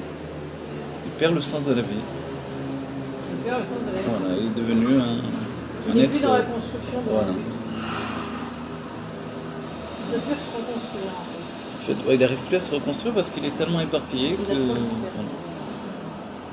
Et vous vous rendez compte, c'est-à-dire que la société moderne qui est basée sur la société grecque, qui nous a entraînés vers ça, Oui. elle est grave, elle est Ah oui, terrible. parce elle que est- pour eux, c'est tout à fait. Voilà, c'est presque normal, et c'est mieux de connaître. Non, mais Avant le mariage. D'un certain point de vue, qui donne cet enseignement? Bon, le raccorda, d'accord, mais ça veut dire, on ne connaissait pas tout ça. Bah, les Personne ne femmes, parlait non, ça. mais Je les sais hommes bien, qui je ont sais bien. accès à la cabale. Non, malheureusement, je vous le dis à nouveau, je vais vous dire un enseignement qui est important, regardez. Alors, on va faire les chaim. Merci beaucoup de votre attention. Servez-vous, hein, c'est Dieu vous bénisse. les chaim et les brachas. Amen. Alors, je suis invité, donc je prends tout ce qu'il y a, je ne refais pas la bracha, les chaim. Ok. Comment on va dire? Le rabbi a dit, à un moment, pendant des années, j'enseignais pas comme ça. Quand j'enseignais le texte, c'était le texte. Je sortais ni à droite ni à gauche. Ok. Le rabbi a dit, il y a une nécessité d'entraîner le texte vers l'action concrète. Voilà. L'action concrète, quand on étudie des choses aussi élevées, il faut qu'elle soit en rapport avec notre psychologie, forcément, etc. Donc, j'ai travaillé dans ce sens-là. C'est pour ça que j'arrive à des conclusions que je n'avais pas auparavant. Et je me rends compte que vraiment, tous les outils nous ont été donnés Et oui. pour arriver à notre Géoula personnelle. C'est-à-dire, la Géoula, elle vient, comme vous l'avez dit, se simplifier. Voilà. Je suis simple, je suis un être en Géoula de plus en plus. Mais parce que je sais, je peux maîtriser Voilà. tous les aspects de Exactement. la vie. Voilà. La simplicité vient de la connaissance, on n'a pas le choix. Oui. Auparavant, la simplicité était naturelle du temps du Baal Shem Tov. Aujourd'hui, elle est un travail personnel. Il faut la construire. Si je ne construis pas, ma simplicité ne viendra jamais à moi. On ne Le peut monde la est trop construire qu'en se compliqué. connaissant. C'est ça. Exactement. Et qu'en connaissant les règles Ah, du là, jeu. exactement. Voilà. Alors à ce moment-là, on connaît les règles du jeu, on peut maîtriser le jeu complètement. Exactement. Complètement. Voilà. Et c'est pour ça qu'il faut aller au bout des questions, au bout du raisonnement. Tout à Vraiment, fait. c'est- Il ne faut pas Il hésiter faut à poser avoir, des questions. il faut avoir un Rav Korda qui puisse nous donner Ah, les voilà. réponses. Il faut avoir étudié de la Kabbalah, certes, parce que sinon on ne connaît Moi, pas des tout ça. questions, j'en ai Voilà. depuis très longtemps. Mais il faut après traduire les choses dans notre réalité également, et ça c'est seulement grâce au Rabbi Meler Mashiach. C'est une action de Mashiach, dans ce sens-là je veux le dire. On doit les Mashiach, voilà. personnaliser. Voilà, personnaliser aussi. voilà, on comprend avec notre intimité, Les notre choses, elles conscience personnelle. elles se dessinent de plus en plus clairement. Et puis il faut avoir un souci de faire le bien également, je crois. Vous voyez, Teva Tov Leitiv, Dieu est avec nous quand on a un désir de faire le bien. Je ne donne pas un cours juste pour... Je veux aider les gens également. Bien sûr. Bien sûr. Voilà. Comme un psychologue c'est surtout peut-être ça. qui est De honnête. toute ou- façon, pour voilà. donner autant de détails, répondre autant de questions, Bah, c'est voilà, bien il faut que c'est essayer. Ça peut être que Mais je du pense c'est qu'on a, du vrai, on a c'est tous ça. cette envie aujourd'hui, de plus en plus de gens, moi j'ai l'impression, que je vois autour de moi des tas de gens qui veulent aider, comprendre pour aider, et non pas Exactement. comprendre pour apprendre. C'est Exactement. Les gens ne veulent plus vivre Et une c'est vie sincère. vide de sens, en fait. Ils veulent une vie qui apporte en fait à l'humanité, qui apporte à l'autre. Et c'est important. On voit qu'on ne peut plus se réaliser juste dans le monde. On fait une action qui nous paraît un scandale, incroyable, comment il peut faire ça, etc. Ce qu'on oublie assez souvent, c'est de ramener l'action qu'il vient de faire à son niveau à lui. Oui. C'est-à-dire que nous, en tant qu'adultes, on a perçu une grosse catastrophe. C'est pas possible de se comporter comme ça. Ok, mais viens, rentre dans son mode de vie à lui, sa conscience d'enfant. Il a fait quelque chose qui est en relation avec ce qu'il a. Qu'est-ce qu'il y a d'extraordinaire? Oui. Comprenez, je sais pas, il a ouvert le frigo, il a jeté tous les œufs par terre, par exemple. Un adulte, il dit, mais il est fou, qu'est-ce qu'il a dans sa tête? Il est fou, c'est pas un fou, c'est un enfant. C'est-à-dire que dans sa vision des choses à lui, qu'est-ce qui lui dit que c'est interdit de faire ça? Oui, c'est extraordinaire. Des tas de choses qu'il fait, où un enfant il prend tous les livres, il les jette tous de la bibliothèque, qu'est-ce que t'as? Qu'est-ce qui... Oui. Alors on oublie de faire le switch, de passer à son niveau de vision. Maintenant, dans le couple aussi, on en arrive à cette conscience-là. C'est-à-dire qu'il faut être capable de voir dans la vision de l'autre, constamment. Vous voyez, comme on dit, changer son fusil d'épaule à chaque fois. Sinon, ça ne fonctionne pas. Si je le vois avec mes yeux à moi, je suis catastrophé, je dis, c'est pas vrai, comment tu penses, comment tu... Attends, mais vois dans son point de perspective à lui, ce qu'il dit, c'est tout à fait logique. Pour toi, c'est une aberration, pour lui, c'est la logique pure et simple. Ok. Oui, en fait, c'est ça ce que l'on doit faire. Et les Rébim le pratiquaient constamment. Mais moi, j'ai toujours fait ça. Ah, bravo, certains l'ont comme une qualité innée, Toujours. et d'autres non. Oui, c'est vrai. Mais dans le couple, puisque vous avez eu toujours ça, ah, voilà. Parce que du coup, c'est égal à égal. Ah, voilà. Parce que dans le couple, ça nous touche directement, et puisque c'est constamment. Dans le couple, c'est que lui, il avait le truc inverse. Ça veut dire que lui, il grondait tout le temps.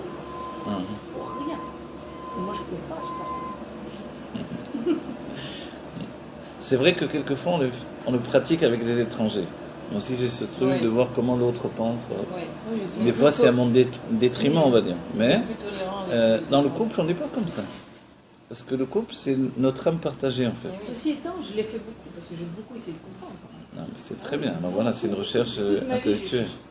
Mais dans le couple, c'est la vision qu'on va avoir de nous-mêmes qui est l'autre, parce qu'on est la même âme, qui va tout changer. C'est-à-dire, si j'ai conscience que mon mari, c'est moi, et que cette partie de moi, elle est en face de moi, j'ai plus du tout la même vision. Alors, est-ce que c'est On va- vraiment son propre âme ou c'est une partie de son Alors âme voilà, qu'on a c'est amenée vrai dans qu'il son y a enfant? deux sortes de zivugim d'abord. Non, ok. mais il y a toute l'enfance qui est là. Oui, c'est vrai. Alors il y a deux sortes de zivugim. Le zivug amiti où c'est vraiment une même âme séparée en deux. Le zivug, donc des âmes sœurs qui sont une âme séparée en deux, et des âmes qui viennent de même source d'âme, qui sont la plupart des cas. La plupart des cas, et la plupart des situations présentes, ok? Mais on vit de la même manière, il n'y a pas de différence pour nous. D'un autre point de vue, ce qui est extraordinaire, c'est qu'il est écrit, par rapport à tout ce qu'on a dit, il est écrit Pnimiut Abba, Pnimiut Atik, Pnimiut Bina, Pnimiut Atik. Traduction, l'intériorité de la Chokhmah, donc du fondement de l'homme, c'est l'inconscient. Et aussi, il est dit, l'intériorité de la Bina, c'est l'inconscient. Alors, on est au même point finalement. C'est vrai, dans la faculté de tirer de la source, qui est l'inconscient, c'est-à-dire le Keter, donc le plaisir et la volonté, on a tous les deux la faculté d'accéder à ça. Simplement, quand l'homme prend de ce niveau-là, il garde les choses pour lui. Quand la femme prend, elle partage. Elle va dans le date. Elle va dans le Dan, mais elle le l'homme partage non, avec ça va lui pas dans directement. Elle veut le transmettre. Lui, pour arriver au date, il doit passer par elle. Par elle. Voilà. Mais elle, en dessous d'elle, il y a le date, mais elle, tout de suite, elle partage avec lui. C'est ça le point de différence. Vous voyez ? Généreuse en fait. En fait, lui, il ne partage pas parce qu'il n'est pas généreux, mais parce qu'il ne sait pas Il partager. connaît pas la route. Une fois qu'il a obtenu, il est tellement bien qu'il veut rester dans sa propre lumière, sa propre chaleur. Et pourtant, il est censé donner. Il est censé donner, mais il ne sait pas donner. Voilà. Si ce n'était pas Dieu qui avait obligé Moshe Rabbeinu à donner, il n'aurait jamais donné la Torah. Ça a pris 7 jours. Vous voyez, le Baal Shem Tov, ça a pris 7 ans. Et alors là, Vous voyez, vous comprenez, le rabbi, 1 an, il a attendu avant d'accepter la nation. vous expliquez tout le fonctionnement. Et pourtant, C'est ton fils Ouais. là, vous m'avez Elle explique tout le fonctionnement Non, de c'est vrai. C'est le couple de chacun d'entre nous, hein, à quelques détails près, c'est comme ça qu'on est construit. C'est ça, plus Frédéric. Donc en fait, c'est extraordinaire parce qu'on puise de l'inconscient tout le temps, mais l'inconscient bloque dans la chorma. La chorma se prend le plaisir de l'inconscient et déconnecte de la réalité. Ensuite, quand elle vient dans la réalité, elle est très réaliste. C'est-à-dire il y a un côté de la chorma qui est très réaliste. C'est la réalité, c'est tout, parce qu'il n'y a pas le choix. C'est comme ça et c'est tout. La bina, elle puise dans l'inconscient, mais elle le rend vivant. L'inconscient reste une question chez elle. Chez lui, c'est une réponse. C'est tout. Vous voyez ? Donc tout est évident pour lui. Vous voyez, vous comprenez, dans cet état d'esprit, il faut travailler pour avoir de l'argent. C'est l'homme. La femme, elle dit, oui, mais tu peux travailler moins et avoir plus d'argent. Parce que la femme, elle On n'est va pas dire, dans la ça va pas rationalité. Hein Elle sait plus tirer profit de la situation. On va dire. Non, moi je Elle, pense elle que voit, la... elle voit où ça peut mener. Oui. Voilà, mais ça, c'est la bina. Ça, c'est la vie. Et la chorma, c'est j'ai du pain pour manger aujourd'hui, ça va, qu'est-ce qu'il y a ? Il faut... On a dit c'est une qualité parce que ça donne de profiter de l'instant présent. C'est ça. Tout à fait. Mais en même temps, ça empêche de construire. Or, elle est basée sur la construction. C'est une complémentarité. Voilà, c'est une complémentarité. De lui, elle doit apprendre à jouir de l'instant présent. C'est ça. Et d'elle, il doit apprendre à construire dans la réalité. Lui, il est dans une certaine sérénité. En fait. Oui, il est dans une sérénité qui vient Qui de... nous apaise, nous. Il est basé sur des acquis tout le temps. Donc c'est pour ça que quand vous dites à un homme, viens, on va étudier la bina, la chassidut Rabbah. Ça va, j'ai mon cours de Daf Yomi, mon cours de Moussar tranquille, le Rav me sermonne quand il faut, ça va. Moi, c'est Et un homme serait capable de comprendre ce que vous venez de dire. Oui, alors maintenant, oui, je vous savez, tous les jours j'ai des nouveaux, abonnés à ma chaîne YouTube. Tous les jours pratiquement je reçois un mail. Et il y a beaucoup d'hommes grâce à Dieu. Et Oui. mon mari voudrait assister à un Un cours. Alors, Bezrat Hashem. Bon là, on fait un Shabbat, vous savez, à Ashkelon. Ok, Shabbat à Ashkelon, je n'ai pas fait trop de pub moi de mon côté, mais c'est un Shabbat, voilà. On va essayer d'enseigner des choses, etc. par rapport directement dans les cours. Bon, voilà, c'est important aussi. Ça peut sortir un peu de la tête. Voilà. Bon, voilà. Voilà, des choses très importantes à étudier. C'est basé, on a commencé tout ça avec l'idée que finalement l'homme évolue d'année en année. Ces années sont une complémentarité dans sa personnalité.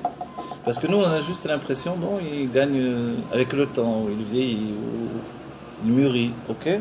Mais en fait, c'est des cycles. Les années sont des cycles de développement de l'âme. Et on obtient en fait une définition de plus en plus humaine et divine à la fois. Vous comprenez ? Oui. וזהו מה שבעליית האדם עכשיו, אמרו רז"ל במשנה דאבות, בין 5 למקרא. On dit que quand un homme a 5 ans, il étudie le mikra, c'est-à-dire le pshat de la Torah, ce qui est écrit. Donc, étudier le pshat, c'est en relation avec l'âge de 5 ans. 5 ans, c'est aussi les 5 forces de l'âme. C'est soit Chamisha Chassadim, Chamisha Gvorot. C'est soit 5 mesures de générosité pour l'homme, 5 mesures de rigueur pour la femme. C'est-à-dire que chacun reste ce qu'il est. Il n'y a aucune conjugaison, il n'y a aucune transformation, on reste ce que l'on est. C'est le niveau de l'étude du texte tel qu'il est. Comme des gens qui vous disent, moi je mets les tefilines au milieu entre les deux yeux, là, parce qu'il est écrit, ou les totafot benenecha, entre les deux yeux. En fait, les sœurs ont expliqué, non, les yeux, c'est en fait beaucoup plus haut, etc. De là, l'idée même d'un troisième œil, en fait. Hein, oui. Donc, en fait, c'est un cycle d'élévation constante, qui est extraordinaire. Après, il nous dit, voilà, il nous dit, en fait, ben chamesh le mikra, ben asara le mishnah. Quand on a 10 ans, on accède à la mishnah. Mishnah, alors, le mikra, c'est lié avec l'âme au niveau de l'action. Un enfant est au niveau de l'action. Pour ça, dans l'éducation d'un enfant, dans la petite enfance, on l'éduque au niveau de l'action. Okay ? Et c'est vrai qu'on peut faire une éducation globale de tous les petits-enfants. Au contraire, on doit faire le moins de différence possible. Quand il arrive à l'âge de 10 ans, c'est l'âge de la Mishnah. Mishnah, c'est l'élève de Neshama déjà. Voilà. C'est-à-dire, maintenant, je dois m'inquiéter, qu'est-ce qui est bon pour lui ? Qu'est-ce qu'il a besoin ? Lui, il a besoin de faire, je sais pas, de la danse. Elle ou lui, on fera de la danse. L'autre, du dessin. Oui, chacun par rapport à son âme en particulier. C'est en relation avec la Mishnah.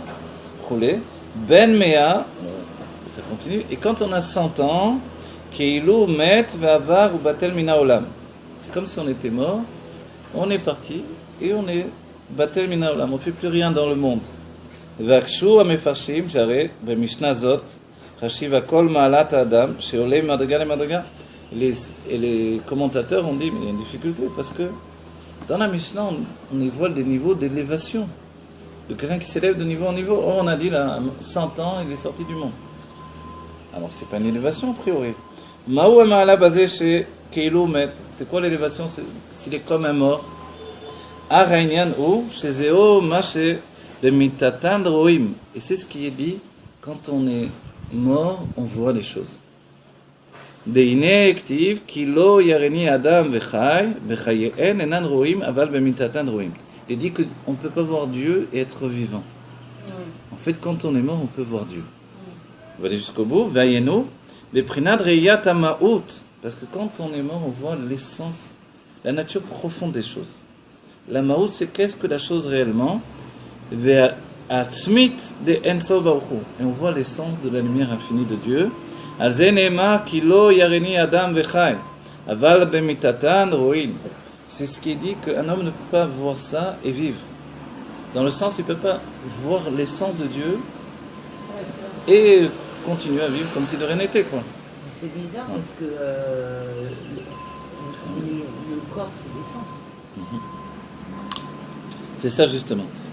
Le corps, il ne peut pas se voir lui-même comme étant l'essence et être soumis à l'âme encore pour faire Torah Mitzvot naturellement. Vous voyez? En fait, à un moment, il dit laisse-moi tranquille, je suis l'essence. Je m'abandonne à mon plaisir absolu. Vous voyez, ça ne correspond pas à la réalité. Vezeo Keilu met, et c'est pour ça qu'on dit quand il a 100 ans, c'est comme s'il était mort. On peut dire Moshe Rabbeinu à 100 ans ou Rabbi Akiva à 100 ans, c'est comme s'il était mort. Mais Rabbi Akiva à 120 ans, il s'est marié, je crois. Donc, on va dire, il n'était pas mort du tout. Ni Moshe à 100 ans, il n'était pas mort. Il y a eu encore 20 années où il a travaillé durement pour. Il va avoir quel âge Rabbi Akiva? À 120 ans, comme Moshe Rabbeinu. Il y en a 3. Enfin, mort entre guillemets, bien sûr. Vezeo Keilu met, c'est pour ça qu'il dit Keilu met, c'est comme s'il était mort. Chez Ouinyan bemitatan roin, ve Ouinyan olamcha tiré bechayecha. Et c'est ce qu'il dit. À 100 ans, tu vois ton monde dans ta vie. C'est-à-dire tu vois l'essence de Dieu alors que tu es en pleine vie. Parce que 100, c'est le chiffre qui est lié à la perfection. Donc quand on dit que Sarah, elle était à 100 ans comme à 20 ans, c'est des niveaux de perfection qu'elle a accumulés. C'est ça ce que l'on a voulu nous dire. À 100 ans, ça équivaut au fait qu'il s'est élevé dans le niveau de l'intériorité du Keter. C'est-à-dire, on a dit tout à l'heure, un homme reçoit l'inconscient en petites bribes et il se suffit de ça. Là, quand il a 100 ans, mais il est rentré lui-même dans l'inconscient. Il est comme la Bina elle-même, il est rentré dans le Keter. Tu n'es pas désespéré. Non, voilà. Et Vezeo à l'idée Agdama de Prinat Shivim Shana. Mais pour ça, il faut d'abord Shivim Shana, 70 ans, qui est la perfection des sentiments. Deime Shenotenu Baem Winyan. Les sages on dit les jours de nos vies sont 70 ans. Donc ça veut dire quoi 70 ans? Et si on vit plus? 70 ans, c'est un niveau de perfection des sentiments. Donc à 20 ans, je peux avoir 70 ans aussi dans cet état d'esprit. Ou inyan birur hanefesh abahamit shel ze nema shel ze niksavu yemei adam 70 shana she'en neged sheva midot. Voilà, sheva melachim, sheva midot. C'est-à-dire que c'est par rapport à l'âme animale, on nous dit il faut 70 ans. 70 ans pour avoir une emprise de notre âme animale. Mais effectivement, si un tzaddik a réussi à l'âge de 13 ans, voilà, il a 70 ans. Oui. Comme l'idée du Rabbi Rachab. Dans sa petite enfance, on comprenait qu'il était un génie. Quand il est arrivé à la bar mitzvah, il n'y avait plus aucune emprise sur lui. Personne n'était capable de dire quel niveau il avait obtenu. Tellement il était au-dessus du monde. Vous vous rendez compte? C'est-à-dire que c'était une observation maintenant. On dit, mais c'est un enfant.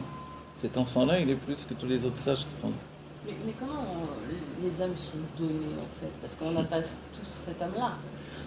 Alors les âmes sont données par rapport à la source de notre âme, dans les mondes divins, dans le monde de Hatzilut, c'est pour ça qu'on a besoin de l'étudier, et ensuite par rapport à la réalisation que l'on doit faire aujourd'hui. C'est-à-dire que l'âme est un outil de travail également. Le degré de l'âme que l'on reçoit dans cette vie présente maintenant, c'est un degré plus petit que les générations précédentes. En même temps, il y a des degrés on va dire, qui sont en même temps plus élevés. L'un et l'autre se conjuguent. On est plus petit, certes. Vous savez, si on avait un petit peu des sentiments des générations passées, on ne pourrait pas vivre dans cette réalité aujourd'hui. Les gens avant, imaginez-vous, les gens, je sais pas moi, c'était même dans la Gdusha, même dans le peuple juif, ils étaient des gens qui tuaient à la guerre, qui tuaient des gens, qui arrachaient des femmes, je sais pas comment vous dire, tout était dans l'excès. On dit, mais comment ils vivaient ces gens-là? Où les rois d'Israël prenaient une idole, la mettaient dans le Beth Amikdash. On va dire, mais c'est des fous, comprenez? C'est des fous, mais c'était l'âme qui était exubérante, elle était dans un niveau oui, d'accord. Vous voyez? Donc on a retréci le degré des âmes, on a donné le minimum d'exaltation pour se confronter à une réalité plus sage. Et on a augmenté le niveau de connaissance, en même temps que l'intellect était plus petit. Donc on a dit, allez, on va faire ce nouvel équilibre. C'est notre génération. D'un certain point de vue, l'âme, elle fait interférence. L'âme, elle fait interférence pour la qualité profonde du corps, parce que l'âme, elle est comme une lunette qui nous met au degré de ce que l'on doit vivre et voir.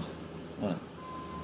L'âme d'aujourd'hui que l'on a, elle est toute petite, mais elle vient de niveaux immenses qui ont précédé. On est sur les épaules d'un géant.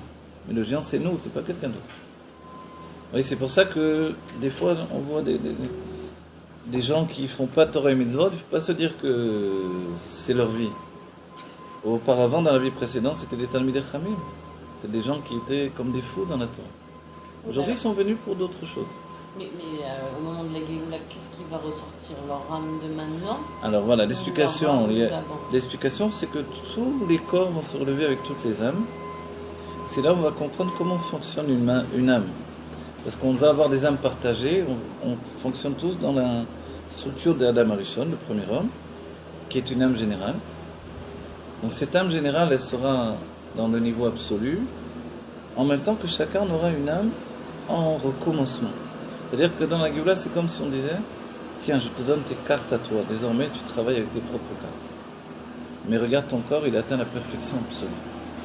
Au-delà de tous les niveaux de perfection, c'est l'essence de Dieu. Mais l'âme maintenant va rencontrer sa propre vie. Ce ne sera plus des morceaux d'autres âmes. On deviendra nous-mêmes. Et c'est pour ça que les couples vont se reformer. Quand on aura chacun son zivug améti, donc on sera complet. Et même dit que Du dernier mariage. Pas forcément. Ouais, le mariage de la Géoula, quoi qu'il en soit. Ouais, on ne sait pas trop encore, on verra bien. Mais il n'y aura pas de malheur, il n'y aura pas de tristesse. Chacun va être heureux pour l'eux de toutes les manières, dans tous les cas de figure. Ouais. Non, mais il n'y aura personne de tout seul. Non, personne de tout ça. Parce que c'est Donc impossible. ça peut être de mariage. Voilà. Même quand il n'y a pas eu le zivug amiti qui était dans les forces du mal pendant des siècles, il va venir tout à coup, etc. Oui. Donc en fait, ça va être une vie de plénitude qu'on n'a jamais connue en réalité. Oui, bien sûr. Et même, vous voyez, quand je vous enseigne, je vous donne une part de mon âme qui s'appelle le roi. Dans la Géoula, ça me revient également. Vous allez me rendre mon roi. Le père, il donne le nefesh, dans la Géoula, il reprend son nefesh même. Il y a une petite discussion, mais il semblerait que... On vous va être très redevable, est-ce que vous nous avez donné? Bien sûr. Non, mais pas du tout, puisque vous allez me rendre ce que je vous ai dit. Bon, maintenant, on ne vous doit plus rien, Rav Cordel. On vous a rendu votre âme. C'est important, cette notion-là. On ne vous doit plus rien. Moi, je suis pas dans cette... Voilà, cette idée de plutôt dans devoir. la vision de Toda. Voilà. En C'est fait, Toda, quoi. voilà. C'est Plus on donne, la Chassidut dit plus on donne, plus on reçoit en échange. Et comme on ne donne pas du shefa, on donne de la lumière, elle n'a pas de commencement, elle n'a pas de fin. C'est ça. Donc en fait, ce que dit le Rabbi, quand je donne, je veux connaître une chose, je vais l'enseigner. D'ailleurs, je ne l'ai pas encore étudié moi-même. C'est en enseignant que l'esprit s'habitue à étudier en même temps qu'il enseigne. C'est important. Sinon, on s'ennuierait. Moi-même, j'étudie en même temps que j'enseigne. Heureusement. Les karacher, mevarer, asheva midot. Donc on a dit les shivim shana. C'est quoi cette idée de vie? En général, les gens vivent 70 ans pour faire la réparation, avoir une emprise sur leur âme animale, sur leurs sentiments. Donc c'est ça les 70 ans. C'est d'avoir une emprise sur les 7 mesures de sentiments, les 7 midot raot, les nefesh abamit, qui viennent de l'âme animale, Alors on accède au niveau de 100 ans. 100 ans, c'est quand tout à coup on voit la lumière de Dieu, l'essence de Dieu au-delà de la lumière. Et ça, c'est le niveau de Ben Mea. Et c'est pour ça qu'il y a une plénitude. Quand les tzadikim ont atteint un âge de 100 ans, ou même les hommes normaux, voilà. Ah, ben oui, c'est un grand saut. 105, 105, Magnifique. 110, 100 ans. Ah, ben, c'est magnifique, vous voyez. Vous avez compris ce que ça représente. La perfection, en fait, qui est la perfection des 10 surotes. Mais il n'y en a pas beaucoup D'une qui vie. arrivent à ça. Il n'y en a pas beaucoup, mais ouais, quand ils y arrivent, goy, pas goy, c'est un respect particulier. Oui. Oui. Et C'est un quand, siècle. quand le rabbi, là, il parle de la mort, est-ce qu'on pourrait penser que... il ne parle pas de la mort telle qu'on Non, l'entend, en fait, il parle non, ouais. de la mort de notre vision erronée qu'on a de nous et de notre mental qui Mhm. nous emprisonne. Et, Est-ce qu'on parle de cette mort-là? en fait, le rabbi nous dit, il y a un passouk.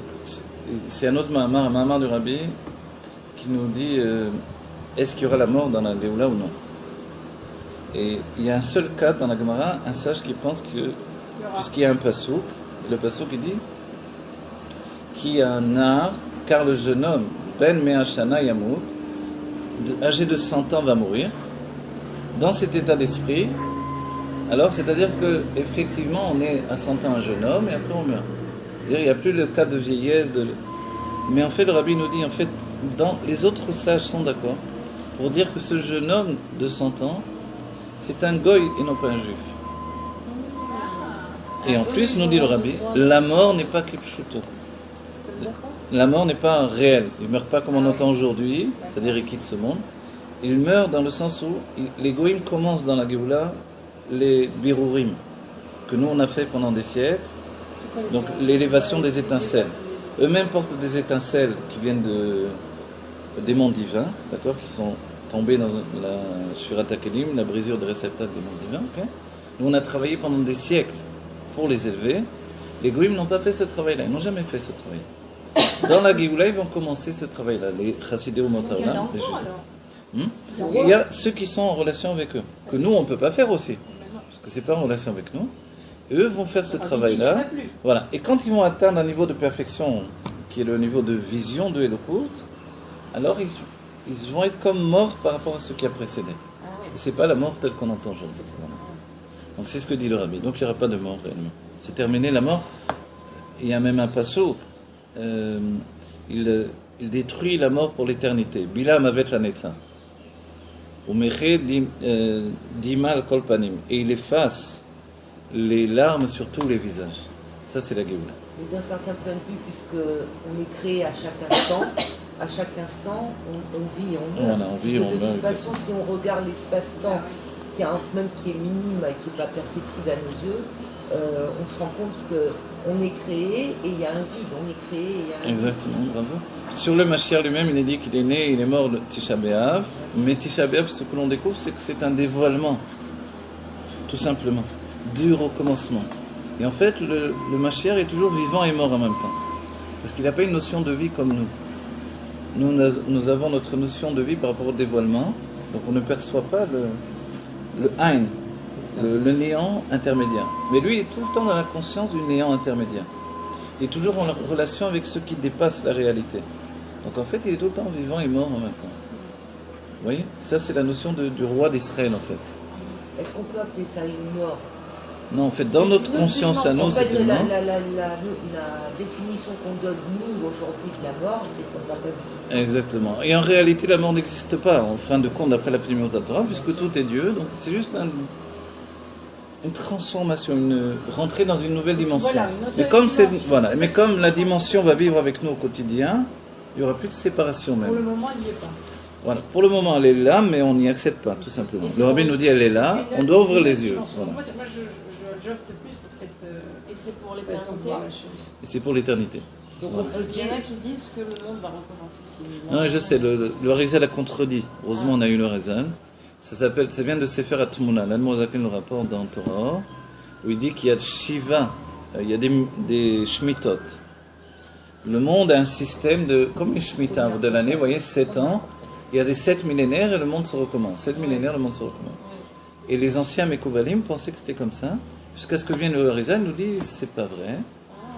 On parle en fait du monde du Tohu qui a été brisé, un monde spirituel, qui a donné naissance au monde de Hatzilut. Donc en fait, il n'y aura pas 7 millénaires et après on recommence à zéro. Non, c'est faux. Alors le seul moyen de dévoiler notre éternité maintenant, c'est de changer cette conscience. C'est de rentrer dans cette conscience de vérité absolue. Exactement. Tout à fait. Voilà. Parce Voilà qu'on que- y est déjà. Exactement. Exactement. On est déjà là. Il faut trouver la clé qui nous ouvre les yeux. Enfin, ouvrir les yeux pour avoir la clé ou ouvrir la porte de question. Enfin, Voilà. être la clé et Voilà, exactement. On a C'est-à-dire quand même se besoin de rendre Mashiach. compte. On a quand même Voilà, le Mashiach, pourquoi on a besoin de lui? Parce qu'il est le Memutza Mechaber. Il est l'intermédiaire qui réunit les deux mondes en question. Ces deux dimensions. C'est pour ça que le Rabbi, c'est très important, il nous dit que tout est là. Parce que ça s'appelle un Gilou Yaelem. Le dévoilement de ce qui est caché. Mais c'est là. C'est déjà là. C'est déjà. Mais il manque le Mashiach. Ah non, la notion où il manque, ça aussi, c'est... D'après le Rabbi, le Mashiach est là.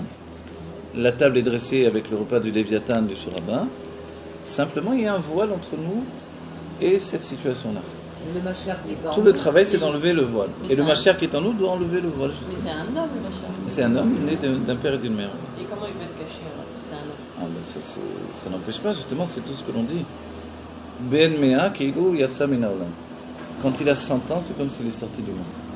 C'était cette notion-là. Donc il pourrait avoir 100 ans aujourd'hui déjà. Oui, il n'y a pas de problème, bien sûr, bien entendu. Bien sûr. En fait, le Mashiach est déjà dans la Géoula. Il y a des écrits entiers dans le Zohar, la Kabbalah, la Braban et le Rashi, où le Mashiach se dévoile, seulement un groupe le suit, ça s'appelle Niglé Venirse Veniglé. Il se dévoile, il se cache, il se redévoile.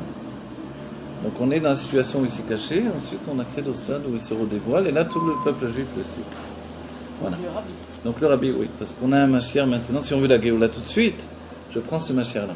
Même si je n'ai pas une affinité particulière avec le Rabbi, entre guillemets, je dis ça, pour aller jusqu'au bout de l'idée intellectuelle, voilà, ce qui est impossible dans notre génération, mais disons, je ne veux pas spécialement que ce soit le Rabbi, et en réalité, je ne veux pas le Mashiach pour le Mashiach, qu'est-ce que je vais en faire? Le Mashiach pour Dieu, vous comprenez, c'est très important. Moi, mon but, c'est de voir Dieu, de comprendre que tout est Dieu, d'être Dieu moi-même. Mais pour ça, j'ai besoin d'un être qui le vit déjà. C'est le Mashiach. Et donc, si je veux la Géoula maintenant, nous dit le Rabbi, il faut un Mashiach maintenant. Il faut dire qui est Mashiach. Voilà. Le Donc, Mashiach, voilà. c'est le canal, en Nous, fait. le problème. Voilà, En Meler Beloam, exactement. Voilà, le Rabbi nous dit d'un certain point de vue, soyez opportunistes. Le Rabbi nous dit comme ça, nous dit, on n'a trouvé que moi, donc prenez-moi pour l'instant, c'est mieux que rien. Comme ça nous parle le Rabbi en réalité. Vous voyez. Et quelquefois il dit c'est le Rabbi précédent parce qu'il n'existe même pas. Vous voyez. Non, mais c'est incroyable, parce que moi j'imaginais que c'est bon, un petit peu comme un film. Moi aussi, fantastique, mais- voilà, ouais, il moi arrive, aussi. il se proclame. Moi aussi, j'avais une vision. J'ai mis très longtemps à accepter même cette idée-là du Rabbi Mashiach avec un Borsalino, avec un. Je ne voyais pas du tout le Mashiach comme ça. Vous voyez la manière, mon cher Rabbeinu, quoi. Oui. D'accepter un Mashiach avec un costume, avec un. C'est une vision réaliste de la Géoula. C'est ce que le Rabbi désire pour nous. Oui. Donc je dis à une personne, tu ne veux pas spécialement le Rabbi, c'est ton choix, mais sois opportuniste. Tu as un Mashiach maintenant, tu veux Dieu, alors prends ce Mashiach. Tu ne vas pas attendre qu'il y ait tout un dévoilement, un développement. Vous voyez, le Mashiach, c'est pas un inconnu qui sort avec un âne qui arrive là. Ouais, donc ça vient de nous. Ça vient de nous d'accepter. Dieu te donne un Mashiach, prends-le. Mais alors pour qu'il se dévoile, parce qu'il y a quand même beaucoup de gens Oui. qui le considèrent déjà comme Voilà, Mashiach, oui. qu'est-ce qui manque? Alors il manque nous en réalité. À nous, nous dit le Rabbi, d'ouvrir les yeux, de rentrer dans la Géoula. Mais C'est pour c'est ça pas que... tous les juifs, faut qu'il y ait un Non, non, non. Le gros- Rabbi a dit que ce soit 1, 2 ou 3. 3, 2 ou Et 1. pourquoi c'est pas déjà le cas alors? Parce qu'on n'y a pas accédé. Moi-même qui vous enseigne ces choses-là, par exemple, je n'ai pas accédé aux dates complètes. Il y a ma vie et puis il y a ce que j'étudie quand même. Est-ce qu'il y a pas une Ma vie devient de plus en plus ce que j'étudie, mais il n'y a pas une fusion absolue. Parce Exactement. que à mon sens, je pense qu'il y a ce qui fait écran, c'est l'identification qu'on a de ce qu'on est.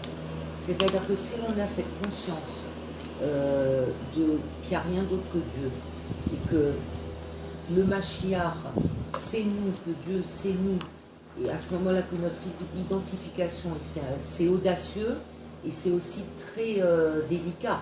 Oui, Parce je qu'on ne comprends. peut pas se prendre pour Dieu, mais de toute façon, se prendre pour Dieu, ça voudrait dire quoi? Qu'on est autre chose, donc on serait idolâtre. Mhm. Donc, en s'identifiant à ce qu'on est véritablement, en étant dans notre personnalité chacun, tout en comprenant qu'on est le dévoilement du Mashiach de Dieu, c'est ça l'impact.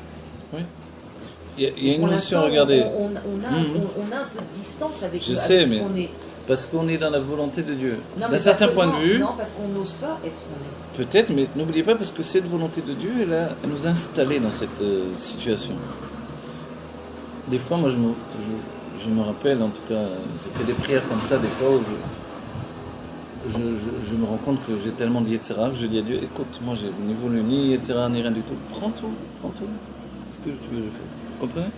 C'est toi qui as mis en place les règles du jeu. Mais ça veut dire quoi Mais on prendre? peut pas s'en défaire. Non, dans ce sens-là, Non, mais c'est oh, important. oui, dans le sens où tu as fixé des règles du jeu qui font que justement, alors que tout est Dieu, tout est toi, y compris moi évidemment, donc tout est moi si on veut, ça revient au même, j'ai cette conscience conjuguée d'un être séparé de toi. De moi-même. Voilà, de moi-même. Et ça, c'est la galope la plus terrible qui soit. C'est Même ça. dans l'instant présent où l'on vit. Bien sûr. Et plus on grandit notre conscience que tout est Dieu, et donc je ne peux pas m'exclure que tout est Dieu, plus ma conscience personnelle me pose une sorte de traumatisme intérieur. On ne va pas le vivre mal. Mais on comprend que on doit nous projeter, on doit se projeter vers une transformation, je ne sais pas. Oui, donc c'est pas Absolu. tout le monde qui peut y arriver. C'est pour ça que le Rabbi a dit 1, 2 ou 3. D'abord, il faut étudier cette Torah qui est en relation avec ces sujets-là. Autrement, on n'est même pas concerné, on ne sait pas de quoi on parle. On s'en fiche. Tout simplement, on s'en fiche. Mais une fois qu'on a commencé à s'y intéresser, on a compris que ce n'était pas juste un acte politique qui allait transformer la réalité. Un acte politique. Oui. Il y a eu la Révolution, après il y a eu Napoléon. C'est Alors, une je ne sais pas qu'est-ce qui était mieux, vous voyez. La royauté. Donc ça veut dire que les hommes, c'est ça. Toute l'idée de la Révolution, c'est de mettre en place un tyran après. Sinon, il n'y a pas de sortie de... Mais Oui. depuis que le rabbi existe, il n'y a pas eu des gens qui ont cette capacité de vision, de En fait, développement. vous voyez nos cours les derniers temps, on va dire, ce que l'on comprend aujourd'hui, aussi extraordinaire que ça soit, malgré, on va dire, moi-même en petit niveau aujourd'hui, ce que j'enseigne, personne ne l'a jamais enseigné. Ah, Depuis la nuit des temps. voilà. C'est fou, C'est fou. oui. Mais c'est comme ça, c'est une réalité. Pourquoi? Parce que les choses doivent aboutir à une conclusion. Ça met tellement de temps. Ouais. Il faut un être humain qui avance avec ses expériences personnelles. Il faut qu'il étudie une tonne de Torah. Et ça ne suffit pas d'étudier, parce qu'on peut étudier tout ce qu'on veut. Il faut ensuite réfléchir des années et des années. Ouais. Et tout à coup, comprendre. La compréhension, elle est vraiment un cadeau que Dieu nous donne. Et donc Moi, les je pense pas tzadikim, que ça c'est une suffit question pas. de temps. Moi, je pense que c'est une question de s'abandonner et d'accueillir avec joie tout simplement ce qu'on est. Et quand on arrive à ce stade, à ce moment-là, notre vision, évidemment avec l'étude de la Chassidoute, et que Dieu vous bénisse, Oui. vous êtes Amen. un chaliard merveilleux, Oui. avec cette perception différente de nous-mêmes, ça nous ouvre les yeux sur le tout, et à ce moment-là, c'est parti, quoi. Vous avez raison. Ouais, ce serait beau, effectivement. Dans Non, l'idée. voilà, mais sachez que c'est vraiment... comment vous je dire? pense que On moi, n'étudie c'est pas ma- ça c'est ma gratuitement. vision, hein, On étudie elle ça est pour personnelle. accéder à notre délivrance. Vous voyez? C'est comme Et si ça quelqu'un dit- fait une thérapie pour accéder à une délivrance. Elle n'est Oui. pas là juste pour payer une personne pour Oui. raconter sa vie. Donc on étudie pour arriver... Le but, c'est la Géoula, notre Géoula personnelle, qui entraîne la Géoula de tout le peuple juif. Il suffit qu'un rentre et tout le monde rentre. Oui. Puisque la vision de l'être enfermé dans la réalité a changé, c'est la réalité qui change tout entier. C'est pas facile de faire changer Et les les gens tzadikim qui ne viennent pas étudier. Ah non, ça c'est impossible. Ah c'est bah non, ça. là, Alors donc ça voudrait dire que quand le rabbi dit 3, 2, 1, Ouais. c'est forcément une personne qui étudie la Chassidoute Oui. et l'unanime de Géoula et Mashiach, ça peut pas être autrement. Non, ça peut pas être autrement. Non, Donc les tzadikim qui Et ne sont c'est pas de une ce femme. courant-là, ça ne peut pas marcher. non. En fait, d'après le Tania, il n'y a plus de sadikim aujourd'hui. sachez. Ah, voilà. Et c'est une femme. Ça peut être une Ça femme peut ou être un une homme. femme, oui. Une femme dans l'idée de Besrod Nashim Tzidkaniot. Ah, de dévoilement, ça peut être une femme qui le dévoile. Avec le Un, par son deux, mérite. si c'est deux, alors c'est la femme et son mari peut-être, c'est des savants. Un homme, une femme qui n'ont aucun lien l'un avec l'autre. On ne sait pas qui, quoi, comment. Mais quoi qu'il en soit, dès que l'on je sais pas comment vous dire. Ça nous Il y a tout ce que responsabilise- j'étudie, vous Ça voyez. nous responsabilise. Ce monde avec, beaucoup, ça. oui bien sûr, avec lequel je vis, Bah parce que on peut se Ouais. dire que, que je suis Et responsable de la voilà. délivrance de la délivrance. exactement. J'ai le monde intérieur avec lequel je vis et j'ai ma réalité J'ai le devoir quotidienne. de- Voilà. Non, mais de surtout, chercher vous l'avez compris. Voilà. et de trouver. Voilà. Et comment le faire? Comment que c'est nos safarim, c'est deux réalités totales, Dat Elion, Dat Arton. Voilà. Conscience supérieure au tout est Dieu, et je le crois fermement, je suis convaincu. Et c'est vrai que ma réalité change petit à petit, mais c'est trop doucement par rapport à ce que l'on voudrait pour provoquer Mais la on gueule. doit être Oui, parce qu'on- révolutionnaire. On Il a faut hâte. oser. Parce qu'on a hâte. Oui, mais Il faut faut- oser, mais Non, sans il s'en faut choquer. oser. Non, mais il n'y a pas de choquer quand c'est fait avec amour et quand c'est le émettre, ça choque Moi, je personne. peux te dire, j'ai plein de gens autour de moi que j'adore. Mais et ça qui dépend m'adorent. comment tu le dis. Mais non, mais ça peut pas marcher. Mais si, ça Elles marche. étudient pas. Voilà. Teref ou Mian Mamash. Ceci dit, il y a moi je me rends compte aussi, il y a la notion de où on se trouve et où on va. Quand les femmes nous parlent, elles nous parlent depuis la Bina vers la Chokhma. Nous parlons les hommes depuis la Chokhma vers la Bina. Vous voyez? C'est-à-dire que le travail chez l'homme, c'est pas naturel. C'est le travail même de se retrouver dans un état d'esprit comme on le fait pendant le moment d'un cours, où on réfléchit, où on structure. C'est pas une teva masculine. Donc c'est un travail que l'on a pris sur soi, dans lequel on se réalise, et on sait que c'est la vraie vie. Ensuite, on revient naturellement à l'état de Chokhma, c'est-à-dire ce qu'il y a, c'est ça. Oui. J'ai du pain et de l'huile d'olive, je m'en contenterai. Ça, c'est la nature masculine. La femme, elle fonctionne d'un autre système. Elle est depuis la Bina, C'est pour ça que vous disiez le couple. voilà, elle a ce côté révolutionnaire en elle, naturellement.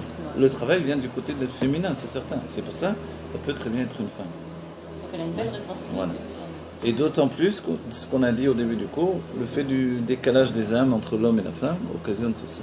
Ouais. Donc voilà, que l'on soit un révélateur de Emet, de vérité, que ce soit concrètement dans la Géoula, très familièrement. Voilà, merci beaucoup.